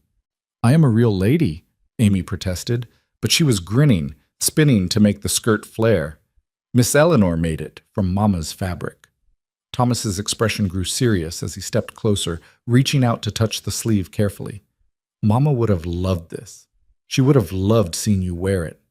The moment held suspended between grief and joy, between past and present, and Eleanor felt the weight of Rebecca's absence in the room like a physical presence. She'd worked with dead women's fabric before, had sewn with materials that carried the ghost of other hands, other hopes. But this felt different. This felt personal in ways that scared her. "Your mother had excellent taste in fabric," Eleanor said quietly, "and I think she'd be glad to see it being used instead of stored away." "Papa thinks so too." Thomas met Eleanor's eyes. "He won't say it out loud, but I heard him in Mama's room last night. He was talking to her, telling her about you, about the dress.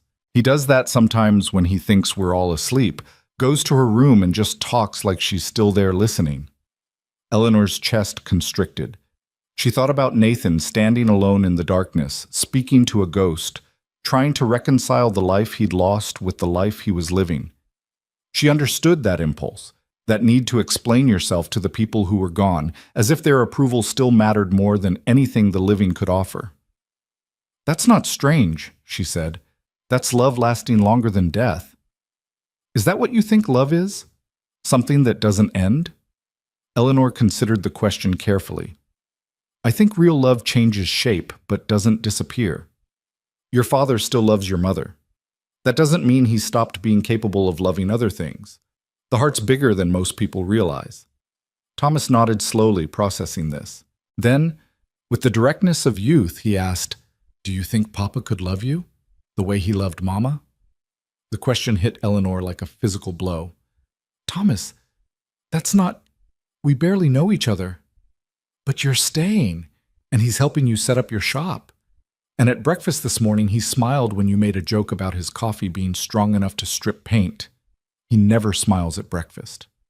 Eleanor stood, smoothing her skirts to buy herself time to think. "Your father and I are friends, Thomas, or trying to be friends, that's all." "For now," the boy said, with the confidence of someone who'd already decided how the story would end. "But Mama always said the best love stories start with friendship, that you have to like someone before you can really love them." Before Eleanor could formulate a response to that, James appeared behind his brother, tugging on Thomas's sleeve and pointing urgently toward the window. "What is it?" Thomas asked, and James made a series of gestures that his brother seemed to understand perfectly. "Riders coming? How many?" James held up 3 fingers. The boys disappeared to investigate, leaving Eleanor alone with Amy, who was still admiring her reflection with an expression of pure happiness. Eleanor watched her, feeling the full weight of what she'd committed to. These children weren't just depending on her for clothes and meals and temporary comfort. They were beginning to build their futures around her presence, to imagine tomorrows that included her. And she'd promised to stay. The Riders turned out to be neighbors. The Hastings family from the ranch 5 miles east. They'd come to check on Nathan after hearing about the broken stagecoach and wanting to make sure everyone had survived the heat. Eleanor found herself introduced as the seamstress who's opening a shop in Thornfield, and she watched Nathan's face as he spoke, looking for judgment or resentment or any sign that he regretted her decision to stay. What she saw instead was something more complicated, a careful neutrality that suggested he was still processing, still deciding how he felt about her permanent presence in his life.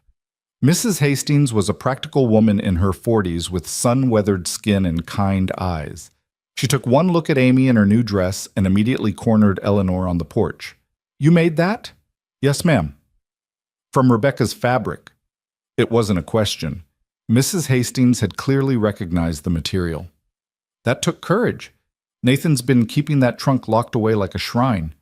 Eleanor shifted uncomfortably. "He gave me permission." "Did he? Or did you just convince him it was time?" Mrs. Hastings smiled slightly. Either way, it needed to happen. That girl's been growing out of her clothes for months, and Nathan's too stubborn to admit he can't do everything himself.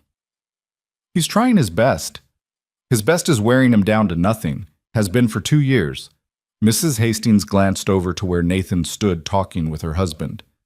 That man needs help whether he wants to admit it or not. And those children need more than just survival. They need someone who can teach them how to live again. The weight of expectation in her words was unmistakable. Eleanor felt it settle on her shoulders alongside all the other responsibilities she'd accumulated in the past week. "I'm just a seamstress, Mrs. Hastings. I'm not a miracle worker." "Nobody's asking you to be. But you're here, and you're staying, and that's more than anyone else has offered." The older woman's expression softened. "This community looks after its own, Miss Hayes. You help Nathan and those children, and you'll find you're not as alone as you might think." It was an offer of acceptance, of belonging, and it should have felt comforting. Instead, it felt like another thread being woven around her, another connection that would make leaving, if she ever needed to leave, that much more painful. But that was the cost of staying, Eleanor reminded herself. You couldn't have connection without vulnerability, couldn't have belonging without risk. The Hastings family left before dinner, with promises to spread word about Eleanor's shop and send customers her way.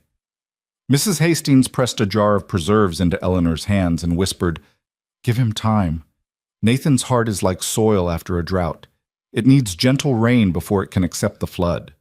Eleanor turned the jar in her hands, watching the family ride away, and wondered what exactly she'd gotten herself into. That evening, as they sat down to dinner, stew again, but better than the first one Eleanor had made, seasoned with confidence and familiarity, Nathan cleared his throat in a way that suggested he had something important to say. "I've been thinking about the shop." Eleanor set down her spoon, suddenly nervous. "And?" "You'll need furniture. Work tables, shelving, a counter for customers. Morrison said the space is bare. The Brennan family took everything when they left." "I know. I was planning to buy what I could afford and make do with the rest." Nathan shook his head. "I've got lumber stored in the barn. Left over from repairs I was planning before." He stopped, correcting course. "Before things got complicated, I can build what you need. Basic stuff. Nothing fancy, but functional." Eleanor stared at him, caught off guard by the offer.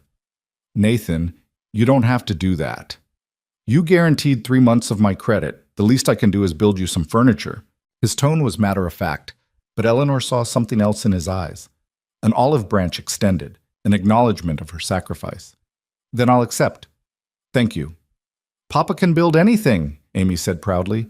"He made my bed, and Thomas's desk, and the chicken coop." "The chicken coop fell down last winter," Thomas pointed out, "because of the storm, not because Papa built it wrong." Amy's defense of her father was fierce. "And he built it again better than before." Nathan's lips twitched with something that might have been a smile. "It's still standing, isn't it?" "It is," Eleanor agreed, "which suggests your furniture will survive whatever I throw at it." They fell into easier conversation, and Eleanor realized this was the first meal they'd shared where the tension in Nathan's shoulders had truly eased, where he'd stopped watching her like she might bolt at any moment. The decision had changed something between them, not fixed everything, not solved all the underlying complications, but created a foundation they could build on. After dinner, Nathan found Eleanor on the porch, watching the sun set in shades of amber and rose. He stood beside her, not speaking for a long moment, just sharing the silence as the day faded into evening. I need you to understand something, he said finally. I'm not good at this. At trusting. At letting people in. At believing things might work out. Rebecca's death taught me that plans are just fantasies we tell ourselves to feel less afraid of chaos. Eleanor turned to face him, seeing the vulnerability in his expression, the fear beneath the words. I know. Do you? Because I'm about to let you become essential to my children's lives, and if you leave, when you leave, it's going to destroy them. If, when, Eleanor repeated the words, you're already planning for me to fail. I'm preparing for reality. People leave, plans fall apart. Hope is just another name for eventual disappointment. Eleanor felt anger spark in her chest. Is that what you want to teach your children? That hope is futile? That caring about people is just setting yourself up for loss? I want to teach them to survive. Nathan's voice was hard. Because survival is the only thing you can count on. No. Eleanor stepped closer, close enough to see the silver in his dark eyes, close enough to feel the heat radiating from his skin in the cooling evening air. Survival is the bare minimum. It's not enough, Nathan. Not for you and not for your children. They need more than just staying alive. They need reasons to want to stay alive. They need joy and hope and the belief that tomorrow might be better than today. And you're going to give them that?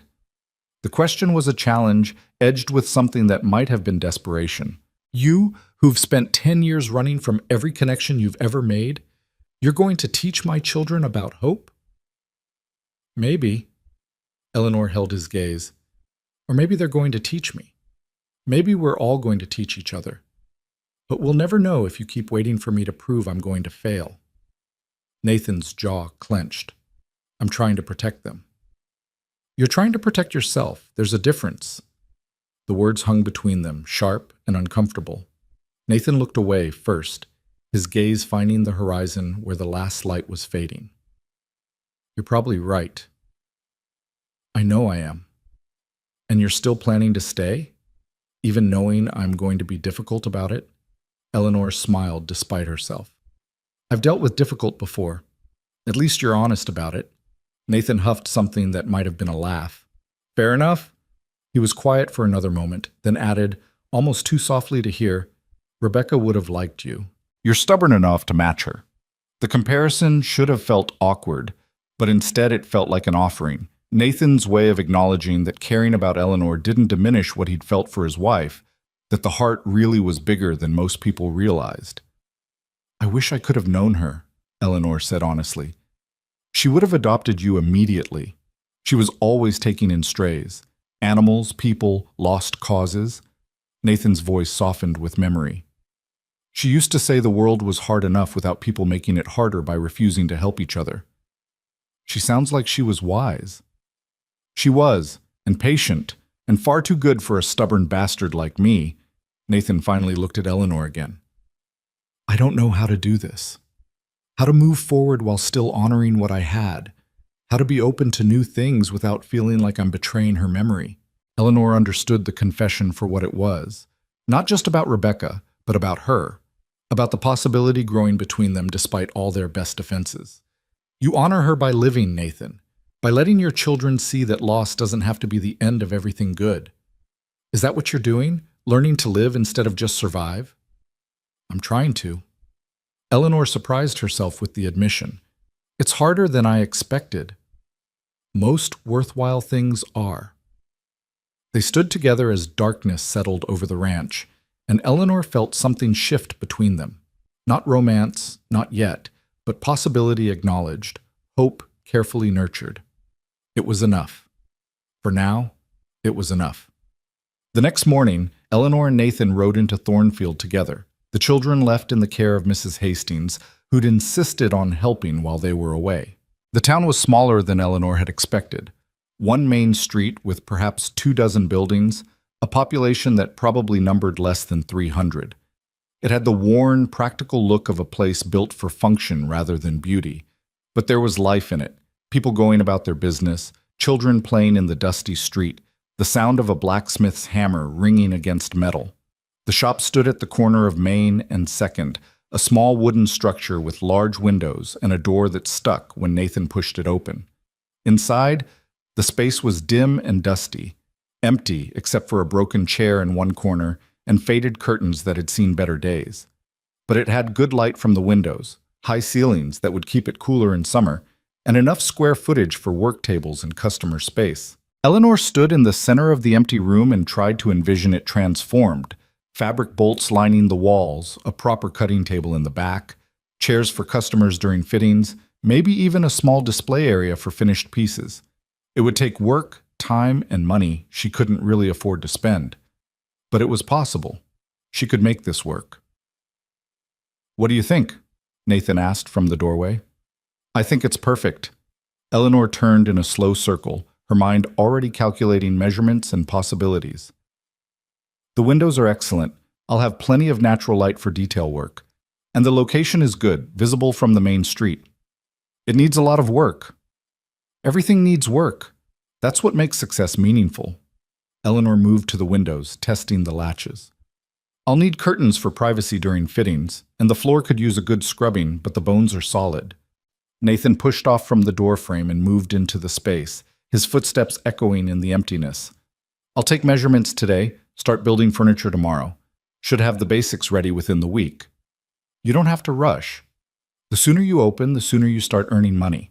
And the sooner you start earning money, the sooner you can stop worrying about whether you made the right choice." Nathan met her eyes. "Unless you're having second thoughts." "No second thoughts, just first-time nerves." Eleanor smiled. "I've never tried to build something permanent before. I've always been the temporary help, the person passing through. This is different." "Different how?" "This matters more. If I fail, it's not just me who suffers. It's your children, your credit, maybe even your ranch if things go badly enough." Eleanor's voice dropped. "That's a lot of pressure." Nathan crossed to where she stood, close enough that she had to tilt her head back to maintain eye contact. "You want to know what I think?" "I'm not sure I do." "I think you're stronger than you give yourself credit for. I think you've survived 10 years of uncertainty and loneliness through nothing but skill and stubbornness. And I think if anyone can make this work, it's you." His expression softened almost imperceptibly. "But more than that, I think you want it to work. Not just for practical reasons, but because you're tired of running. And want is a powerful thing." Eleanor felt her breath catch, felt the weight of his words settling over her like a physical touch. "You're right. I do want it. I want it so much it terrifies me." "Good. Fear means it matters." Nathan stepped back, breaking the intensity of the moment. "Now let's get those measurements before Mrs. Hastings decides she's keeping my children permanently." They spent the next hour measuring the space, making lists of materials needed, planning the layout. Eleanor found herself grateful for Nathan's practical knowledge. He knew exactly how high work tables should be, how deep shelving needed to be, what kind of wood would hold up best to constant use. He worked with quiet efficiency, and Eleanor caught herself watching him, noting the way his hands moved with confidence over the measuring tape, the way his brow furrowed when he was calculating dimensions. Amy was right. She did watch him when she thought no one was paying attention. The realization should have alarmed her, but instead it felt inevitable, like something she'd been moving toward since the moment she'd collapsed on his porch nearly 2 weeks ago. Nathan Cole was complicated and damaged, and carrying grief like a weight on his back, but he was also kind and capable and trying desperately to be enough for 3 children who deserved more than just survival. And Eleanor, who'd spent 10 years avoiding exactly this kind of complicated entanglement, found herself wanting to help him carry that weight. They stopped at the general store on the way out of town, and Eleanor found herself immediately surrounded by curious women wanting to know about the new seamstress. She answered questions about her experience, her prices, her availability, and watched a list of potential customers grow longer than she dared hope. "Mrs. Chen was right," one woman said, a young mother with a baby on her hip. "We need a seamstress in town. I've been making do with my own mending for 2 years, but I'm terrible at it. My husband's shirts all have crooked seams." "Bring them by once I'm open," Eleanor said. "I'll see what I can do." "And you do new garments too, not just mending?" "Anything you need. Everyday clothes, special occasion dresses, alterations, repairs. If it involves needle and thread, I can handle it." The woman's face lit up. "Oh, thank goodness. My sister's getting married in October and I need a decent dress. Nothing fancy, but something that doesn't make me look like I'm wearing a flour sack." By the time Eleanor extracted herself from the conversation, she had a mental list of at least a dozen potential jobs waiting for her. Nathan watched from near the door, his expression amused. "You're going to be busy," he observed as they left the store. "Good. Busy means income. Income means I can pay rent and eat occasionally." Eleanor felt a smile tugging at her lips despite her anxiety. "This might actually work." "Told you." Nathan helped her up onto the wagon seat, his hand steady on her elbow. "You just needed to believe it." The ride back to the ranch was quieter, both of them lost in their own thoughts. But it was a comfortable silence, the kind that came from growing familiarity, and Eleanor found herself relaxing into it. As they approached the house, they could see the children on the porch with Mrs. Hastings, and Eleanor felt something warm unfurl in her chest. This was starting to feel like coming home instead of just arriving at a temporary stop. The fear was still there, the doubt and uncertainty, but underneath it all was something else, something that felt dangerously close to hope. Mrs. Hastings left with more promises to send customers Eleanor's way, and the children swarmed around them, demanding details about the shop, and when Eleanor would open and could they help, and would there be a grand opening with cake. That night, after the children were in bed, Eleanor found Nathan in the barn, sorting through lumber for her furniture. She stood in the doorway, watching him work, gathering courage for what she needed to say. "Nathan?" He looked up, surprise flickering across his face. "Everything all right?" "Yes, I wanted to thank you for today, for helping with the shop, for introducing me around town, for everything." Eleanor stepped into the barn, her hands twisting together nervously. "You didn't have to do any of it." "I know." Nathan set aside the board he'd been examining. "But I wanted to." "Why?" The question hung in the air between them, weighted with all the things they hadn't said. Nathan was quiet for a long moment, his gaze searching her face as if trying to find the right words. "Because," he said finally, "you took a chance on us. The least I can do is return the favor."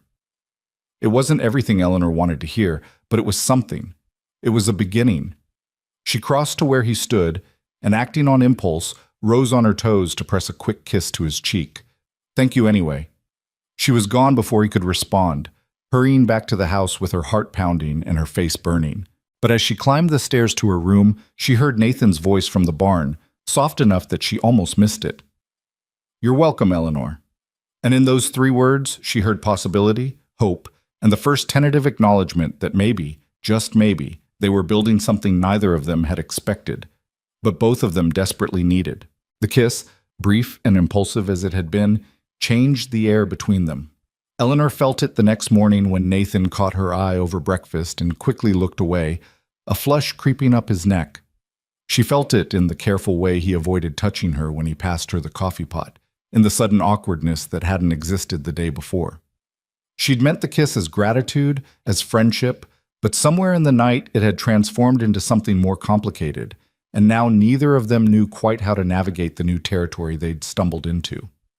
Amy noticed immediately, her knowing smile appearing over her oatmeal. "Did something happen with you and Papa?" "Eat your breakfast," Eleanor said too quickly. "Something definitely happened." Thomas grinned. "Papa's been staring at his coffee for 5 minutes without drinking it." "I'm thinking," Nathan protested, finally taking a sip and immediately grimacing as if he'd forgotten how strong he made it. James, who'd been chattering away about a bird's nest he'd found, went silent and looked between Eleanor and his father with the sharp perception of a child who'd learned to read unspoken things. Then, with perfect innocence, he asked, "Are you going to marry Miss Eleanor, Papa?" Nathan choked on his coffee. Eleanor dropped her spoon. The 2 older children erupted in giggles. "James," Nathan managed when he could breathe again, we're not." He looked helplessly at Eleanor. "Your father and I are friends," Eleanor said, trying for firm and landing somewhere near desperate. "Just friends." "Mama always said that's how it starts," Amy offered helpfully, "with friendship." "Your mother said a lot of things," Nathan muttered, shooting his daughter a look that was half exasperation, half affection. And perhaps we could talk about something other than my personal life at breakfast? But the damage was done. The question had been asked, the possibility voiced, and now it sat at the table with them like an uninvited guest who refused to leave. Eleanor focused intently on her oatmeal, while Nathan found sudden fascination with the grain pattern in the wooden table, and the children exchanged glances that suggested they knew exactly what they'd done. After breakfast, Nathan escaped to the barn to work on Eleanor's furniture with what looked like relief, and Eleanor threw herself into finishing Thomas's new shirts with more concentration than the simple task required. But her hands remembered the warmth of Nathan's cheek beneath her lips, and her mind kept circling back to James's innocent question. Marriage. The word felt foreign, impossible. She'd spent 10 years avoiding exactly that kind of permanent entanglement, had run from it at 17 and never looked back. Marriage meant roots, meant staying, meant trusting someone else with your future and hoping they didn't break it. But as she stitched Thomas's collar, Eleanor found herself wondering what it would be like. Not marriage in the abstract, but marriage to Nathan specifically. Waking up in this house not as a guest, but as someone who belonged. Watching the children grow, helping Nathan carry the weight of the ranch. Building a life instead of just passing through one. The thought terrified her. It also made her heart beat faster in a way that had nothing to do with fear. You're thinking about it too. Eleanor's head snapped up to find Amy standing in the doorway, her expression far too knowing for a 10-year-old. I'm thinking about your brother's shirt, Eleanor said firmly. No, you're not. You're thinking about Papa, and about staying forever instead of just for now. Amy came into the room and sat on the floor beside Eleanor's chair. It's okay to be scared. Mama used to say the best things are always a little scary because they matter so much. Eleanor set down her sewing and looked at the girl, really looked at her, seeing the wisdom that came from loss, the careful hope of someone who'd learned not to expect good things, but couldn't quite stop wanting them anyway. Your mother was very wise, Eleanor said softly. She was. And she would have wanted Papa to be happy again. She would have wanted all of us to be happy. Amy's voice dropped to a whisper. Are you happy here, Miss Eleanor? With us? The question was so earnest, so vulnerable, that Eleanor felt her throat tighten dangerously. Yes, sweetheart. I'm happy here. Then why do you still look like you're planning to run away? Eleanor had no answer for that, no defense against a child's clear-eyed observation. So instead, she pulled Amy into a hug and held on, feeling the girl's warmth and trust and hope, and tried to convince herself that wanting something was enough to make it possible. The shop furniture came together over the next week with impressive speed. Nathan worked in the barn during the early mornings and late evenings, and Eleanor would find him there, sawdust in his hair, and exhaustion in his eyes, but something almost like contentment in his expression. He was building her a future, piece by piece, and the intimacy of that gesture wasn't lost on either of them. You don't have to push yourself so hard, Eleanor said one evening, bringing him coffee and finding him still working well past dark. I can open with minimal furniture and add more later. Nathan straightened from the work table he was sanding, rolling his shoulders to ease the tension. I want it done right. You deserve that. I deserve a lot of things. Most of them I've never gotten. Eleanor handed him the coffee and leaned against a support beam, watching him work. But this, what you're doing, this is more than I expected, more than I know how to accept. Then just say thank you and stop arguing with me. Nathan took a long drink of coffee, then set the cup aside and returned to his sanding. You're terrible at accepting help, you know that? I've had a lot of practice at not needing it. That's not the same as not wanting it. Nathan's hand stilled on the wood, and he looked at her with an intensity that made Eleanor's breath catch. There's no shame in wanting help, Eleanor, in wanting connection, in wanting to stay. The words hung between them, layered with meaning. Eleanor pushed off from the beam and moved closer, drawn by something she couldn't name and didn't want to resist. Is that what you want? She asked quietly. For me to stay? Nathan set down his sandpaper with deliberate care, his jaw working as he struggled with something. Finally he spoke, his voice rough. I don't know how to want that without being terrified it'll end badly. Rebecca died in my arms, Eleanor. One day she was fine, and the next she was burning with fever, and then she was gone. Just gone. And I spent 2 years telling myself that caring that much, needing someone that much, was the worst mistake I could make because loss like that nearly destroyed me. Eleanor felt tears burn in her eyes, but didn't let them fall. I know what it's like to be afraid of needing people. I've built my whole life around not needing anyone. Then we're a pair of cowards, aren't we? Nathan's laugh was harsh. Both of us too scared to reach for what we want because we might lose it. Or maybe we're just careful. Maybe we've learned that protecting yourself is smarter than taking risks. Is it?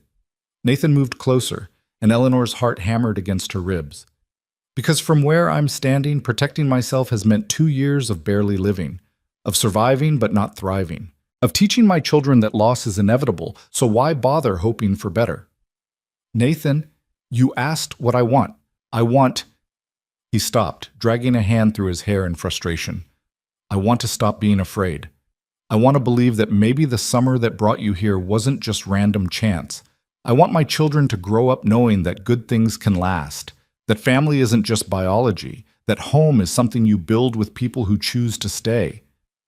Eleanor couldn't breathe, couldn't think past the raw honesty in his voice. That's a lot to want. I know. And I know I have no right to ask you for any of it. You have your own life, your own plans, your own fears.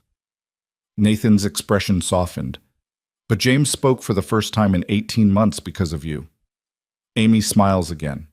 Thomas has hope. And He stopped, swallowing hard. I find myself wanting to wake up in the morning instead of just dreading the day ahead. Nathan. Eleanor closed the remaining distance between them, her hand finding his. I'm terrified. I know. I don't know how to do this, how to be what you need, what the children need. Neither do I. But maybe that's okay. Maybe we figure it out together. His hand tightened on hers. Stay, Eleanor. Not for 3 months, not conditionally, just stay. Eleanor looked up into his face, at the hope and fear warring in his dark eyes, at the vulnerability he was offering her, at the future he was asking her to choose. Every instinct she'd honed over 10 years screamed at her to run, to protect herself, to choose safety over risk. But she'd been safe for a decade, and it had brought her nothing but loneliness. Okay, she whispered. I'll stay. Nathan's expression transformed, hope winning over fear, and then he was pulling her closer, his arms wrapping around her, his forehead resting against hers. They stood like that for a long moment, not quite kissing, just breathing the same air and letting the weight of the decision settle over them. We're going to mess this up sometimes, Eleanor said against his chest. I'm going to panic, and you're going to pull away, and we're both going to be difficult about it. Probably, Nathan's voice rumbled through his chest. But we'll figure it out. We'll keep trying until we get it right. That simple? That complicated? He pulled back enough to meet her eyes.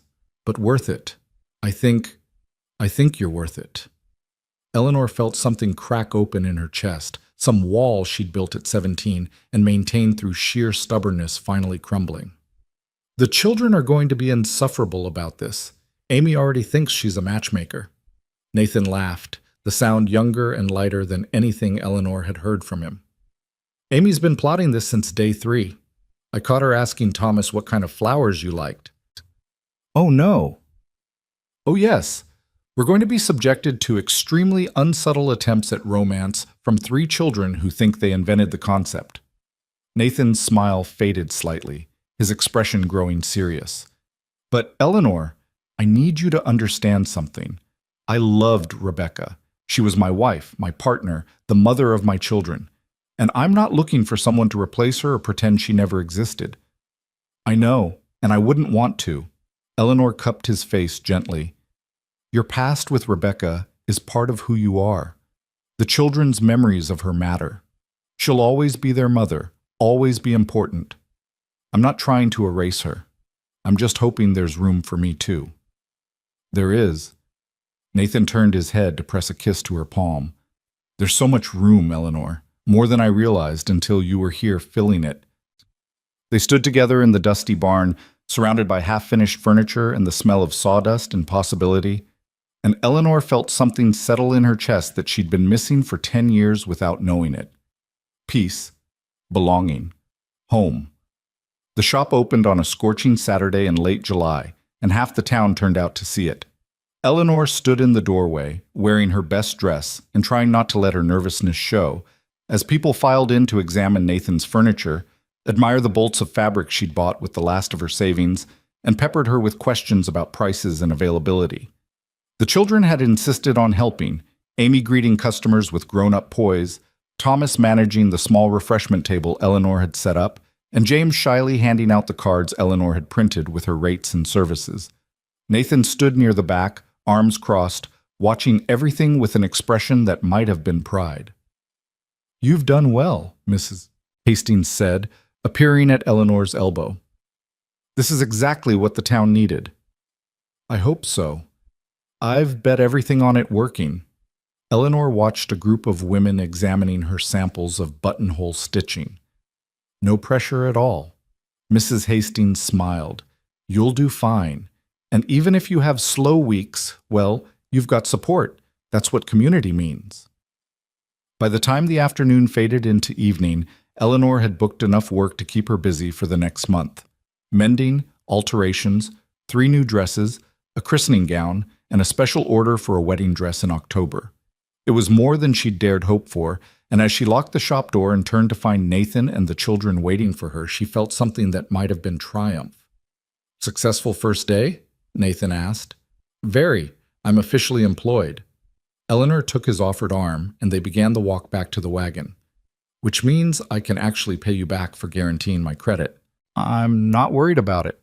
"Well, I am. I don't like owing people." Nathan stopped walking and turned to face her, his expression serious. "Eleanor, you're not in debt to me. We're partners. We help each other. That's how this works." Partners. The word settled over Eleanor like a blessing, like a promise, like the answer to a question she'd been asking her whole life without knowing it. "Partners," she repeated softly. "I like the sound of that." "Good, because you're stuck with us now." Nathan's smile was warm, genuine, and Eleanor felt her heart turn over in her chest.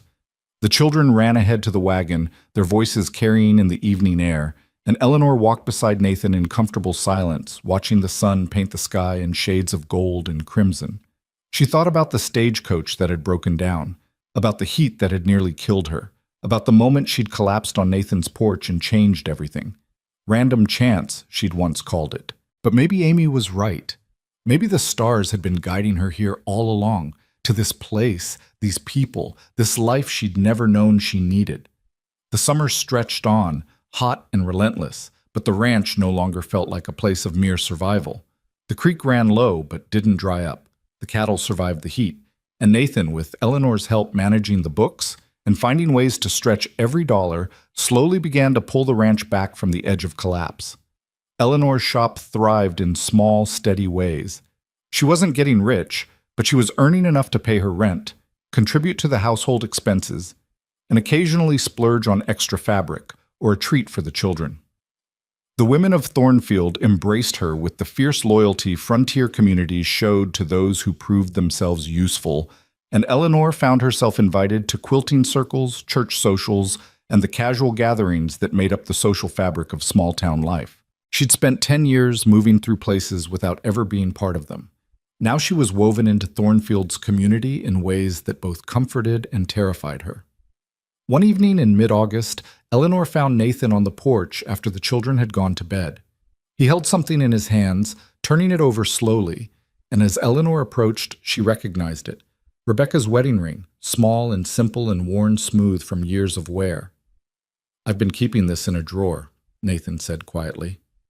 Couldn't look at it, couldn't throw it away, couldn't figure out what to do with it. Eleanor sat beside him, careful not to touch, giving him space for whatever he needed to say. "I thought I'd give it to Amy someday, when she was old enough, when she got married herself. Keep it in the family." Nathan's voice was rough. "But today, looking at it, I realized I've been treating it like a shrine. Like keeping it perfect and untouched somehow honors Rebecca more than actually living the life she would have wanted for us." What did she want? For us to be happy. For the children to grow up whole and healthy and capable of love. Nathan finally looked at Eleanor. She made me promise when she was dying, made me swear I wouldn't shut down, wouldn't let grief turn me into someone the children couldn't reach. And I broke that promise. For 2 years, I broke it every single day. Eleanor's throat tightened. You were surviving. That's not failure. It's not success either. But then you showed up, half dead from heat and stubbornness, and somehow you reminded me what it felt like to live instead of just endure. Nathan held up the ring, letting it catch the moonlight. I don't want to marry you with Rebecca's ring. That wouldn't be right. But I want you to know that loving you doesn't mean I've stopped loving her. The heart's big enough for both. Eleanor's breath caught. Nathan, I'm not proposing, not yet. You've only been here 2 months, and that's too soon, and we both have too much baggage to rush this. Nathan's smile was crooked, uncertain. But I'm telling you that I could, that I want to, that when you're ready, if you're ready, I'll ask properly, with a ring that's yours, not borrowed from the past. Eleanor felt tears slip down her cheeks, unexpected and unstoppable. I ran away from a wedding once. Did I ever tell you that? You mentioned it. I was 17 and terrified and absolutely certain that marriage meant losing myself, becoming someone else's property, giving up every dream I'd ever had. Eleanor wiped at her tears impatiently. And for 10 years, I've been running from that fear. From connection, from commitment, from the risk of needing someone so much that losing them could break you. And now? Now I think maybe I was running from the wrong thing. Maybe what I should have been afraid of was spending my whole life alone because I was too scared to try.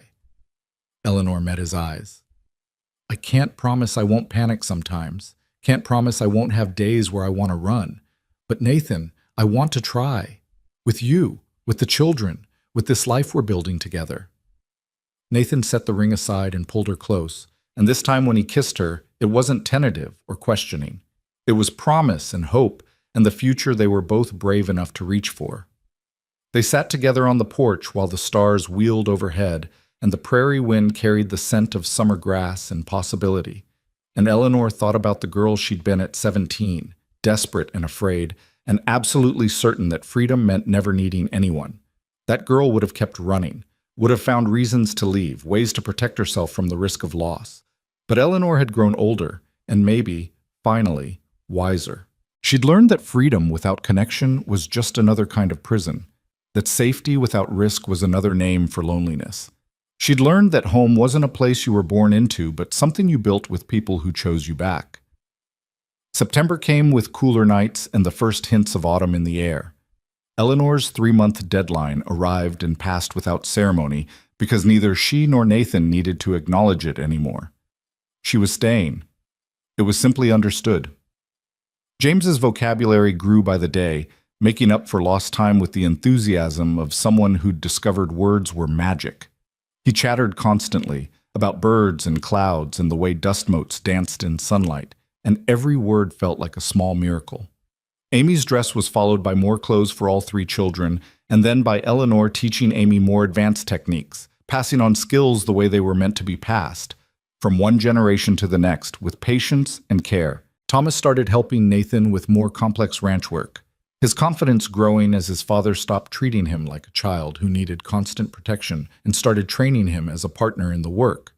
And Nathan laughed more, worried less, and slowly began to look like a man who believed in tomorrows again. The wedding dress Eleanor had been commissioned to make came together in her shop during the first weeks of October. Each stitch a meditation on love and commitment and the courage it took to stand in front of witnesses and promise forever. She worked on it in the evenings after the children were in bed, and Nathan would often sit with her, reading or working on accounts, their comfortable silence speaking of partnership and trust. "You're good at this," he said one night, watching her work the delicate lace trim. "Not just the sewing, but the caring that goes into it. You put love into every piece." Eleanor's hands stilled. "My teacher in New York used to say that clothes were just fabric until someone stitched intention into them, that every garment should be made like it matters." And does it matter? It does now. Eleanor met his eyes. Because I'm not just making clothes for strangers anymore. I'm making them for community, for people I know and care about. That changes everything. Nathan smiled, that soft expression he wore increasingly often now, the one that made him look younger and more hopeful. You've changed everything, Eleanor, for all of us. The wedding Eleanor had made the dress for took place on a Sunday in mid-October, the whole town turning out for the celebration. Eleanor stood with Nathan and the children, watching the young couple exchange vows, and felt Amy's hand slip into hers. "Papa's going to ask you to marry him soon," the girl whispered. "I heard him talking to Reverend Matthews about it." Eleanor's heart skipped. "Amy, I just wanted you to know so you're not surprised. And also so you know that we want you to say yes, all of us. We want you to be part of our family for real." Amy squeezed her hand. "You already are, really. But we want it to be official." Eleanor looked down at the girl, at her serious face and hopeful eyes, and then at Thomas standing proud beside his father, at James bouncing on his toes with barely contained energy, at Nathan watching the wedding with an expression that suggested he was thinking about his own future, her future, their future. "I'll think about it," Eleanor whispered to Amy. "When and if your father asks." "You'll say yes, though, right?"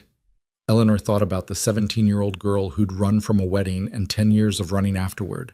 She thought about the woman she'd become, still scared, still cautious, but finally brave enough to admit that love was worth the risk. "Yes," she said softly. "I'll say yes." Amy's grin could have lit the whole prairie.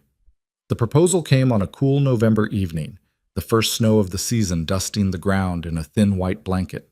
Nathan asked Eleanor to walk with him after dinner, and they ended up at the creek, nearly dry now with winter approaching, but still marking the boundary where cottonwoods grew in testament to water that flowed beneath the surface. "This is where I used to come with Rebecca," Nathan said, "when things got hard, when the ranch was struggling or the children were sick, or I just needed to remember why I was fighting so hard to stay." He turned to face Eleanor. "But I haven't been here in 2 years, not since she died. Couldn't face it, couldn't bear the memories." Eleanor waited, letting him find his words.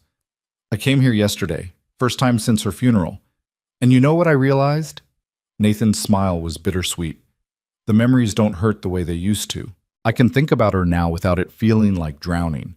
I can remember the good times without the grief crushing me. And that's because of you, Eleanor, because you taught me that loving again doesn't mean forgetting what came before." He pulled a small box from his pocket, and Eleanor's breath caught. "This isn't Rebecca's ring. I had the jeweler in Thornfield make this one special. Nothing fancy, just simple silver, but it's yours. Only yours." Nathan opened the box, revealing a plain silver band with a single small stone. "Marry me, Eleanor. Build this life with me. Teach my children to hope. Teach me to love again. And let us teach you that staying can be braver than running." Eleanor looked at the ring, simple and honest and new, carrying no ghosts, offering only possibility. She looked at Nathan, weathered and complicated, and offering her everything he had. She thought about the children waiting back at the house, probably pressed against the windows, trying to see what was happening. She thought about her shop in Thornfield, about the community she'd accidentally joined, about the life she'd built stitch by careful stitch. And she thought about the heat that had nearly killed her, about the broken stagecoach and the impossible walk, and the moment she'd collapsed on a stranger's porch and whispered, "Please." Sometimes the best things in life came from disasters, from moments when everything fell apart and forced you into places you'd never planned to go. "Yes," Eleanor said, her voice steady and sure. "Yes, I'll marry you." Nathan's expression transformed with joy and relief, and he slipped the ring onto her finger with hands that trembled slightly. Then he pulled her close and kissed her, while the first snow fell around them and the dried cottonwood leaves rustled like applause. They married in December, a small ceremony with just family and close friends, in Nathan's living room because Eleanor insisted she didn't need a church wedding, and Nathan agreed that home was the right place to promise forever. Amy and Thomas stood as witnesses, solemn and proud, while James bounced with barely contained excitement until it was time to throw the handful of dried flower petals Eleanor had allowed. Eleanor wore a dress she'd made herself, simple cream cotton with careful stitching and buttons carved from wood Nathan had shaped in the evenings. Not fancy, not elaborate, but made with love and intention, every seam a promise. Reverend Matthews pronounced them married, and the children cheered, and Mrs. Hastings wiped away tears while her husband complained about dust in his eyes. They ate cake and drank cider and laughed, and Eleanor felt the last of her fear dissolve in the warmth of family and friends and belonging. That night, after the guests had left and the children were finally asleep, Eleanor stood at the window of what was now truly her room, hers and Nathan's, looking out at the snow-covered prairie. Nathan came up behind her, wrapping his arms around her waist, resting his chin on her shoulder. "No regrets?" he murmured. "Not even one."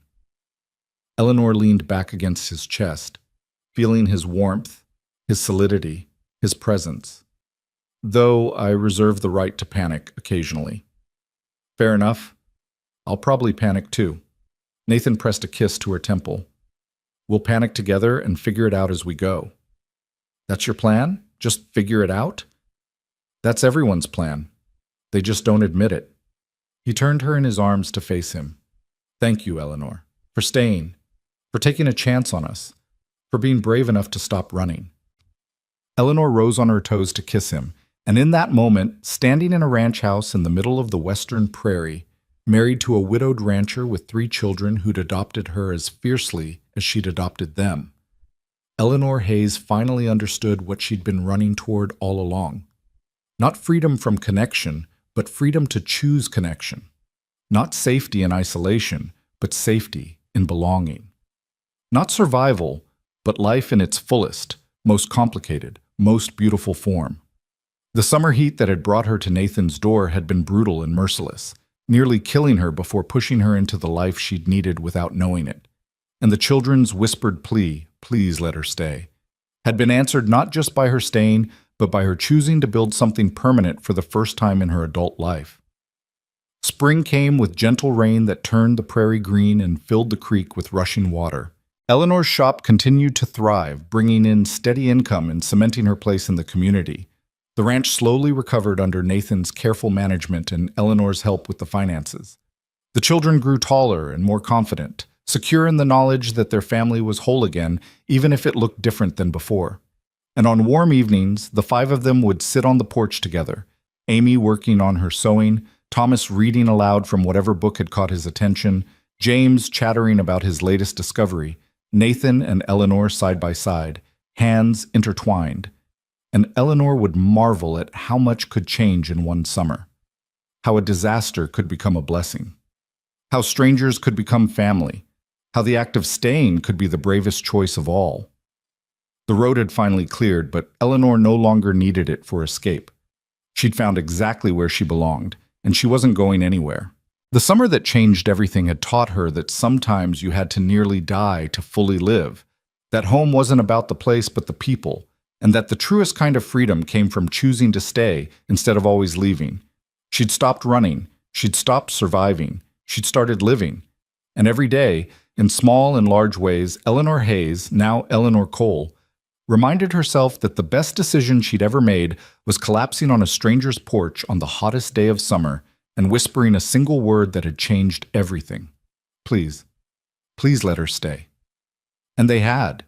They'd let her stay, and she'd let herself be kept, and together they'd built something more beautiful than any of them could have created alone. The end of the story was really just the beginning of mornings and evenings and ordinary days strung together into a life worth living, of arguments and laughter and the messy, beautiful reality of family, of a seamstress who'd finally stopped moving and a widower who'd finally started living and 3 children who'd learned that love could grow even in the harshest season.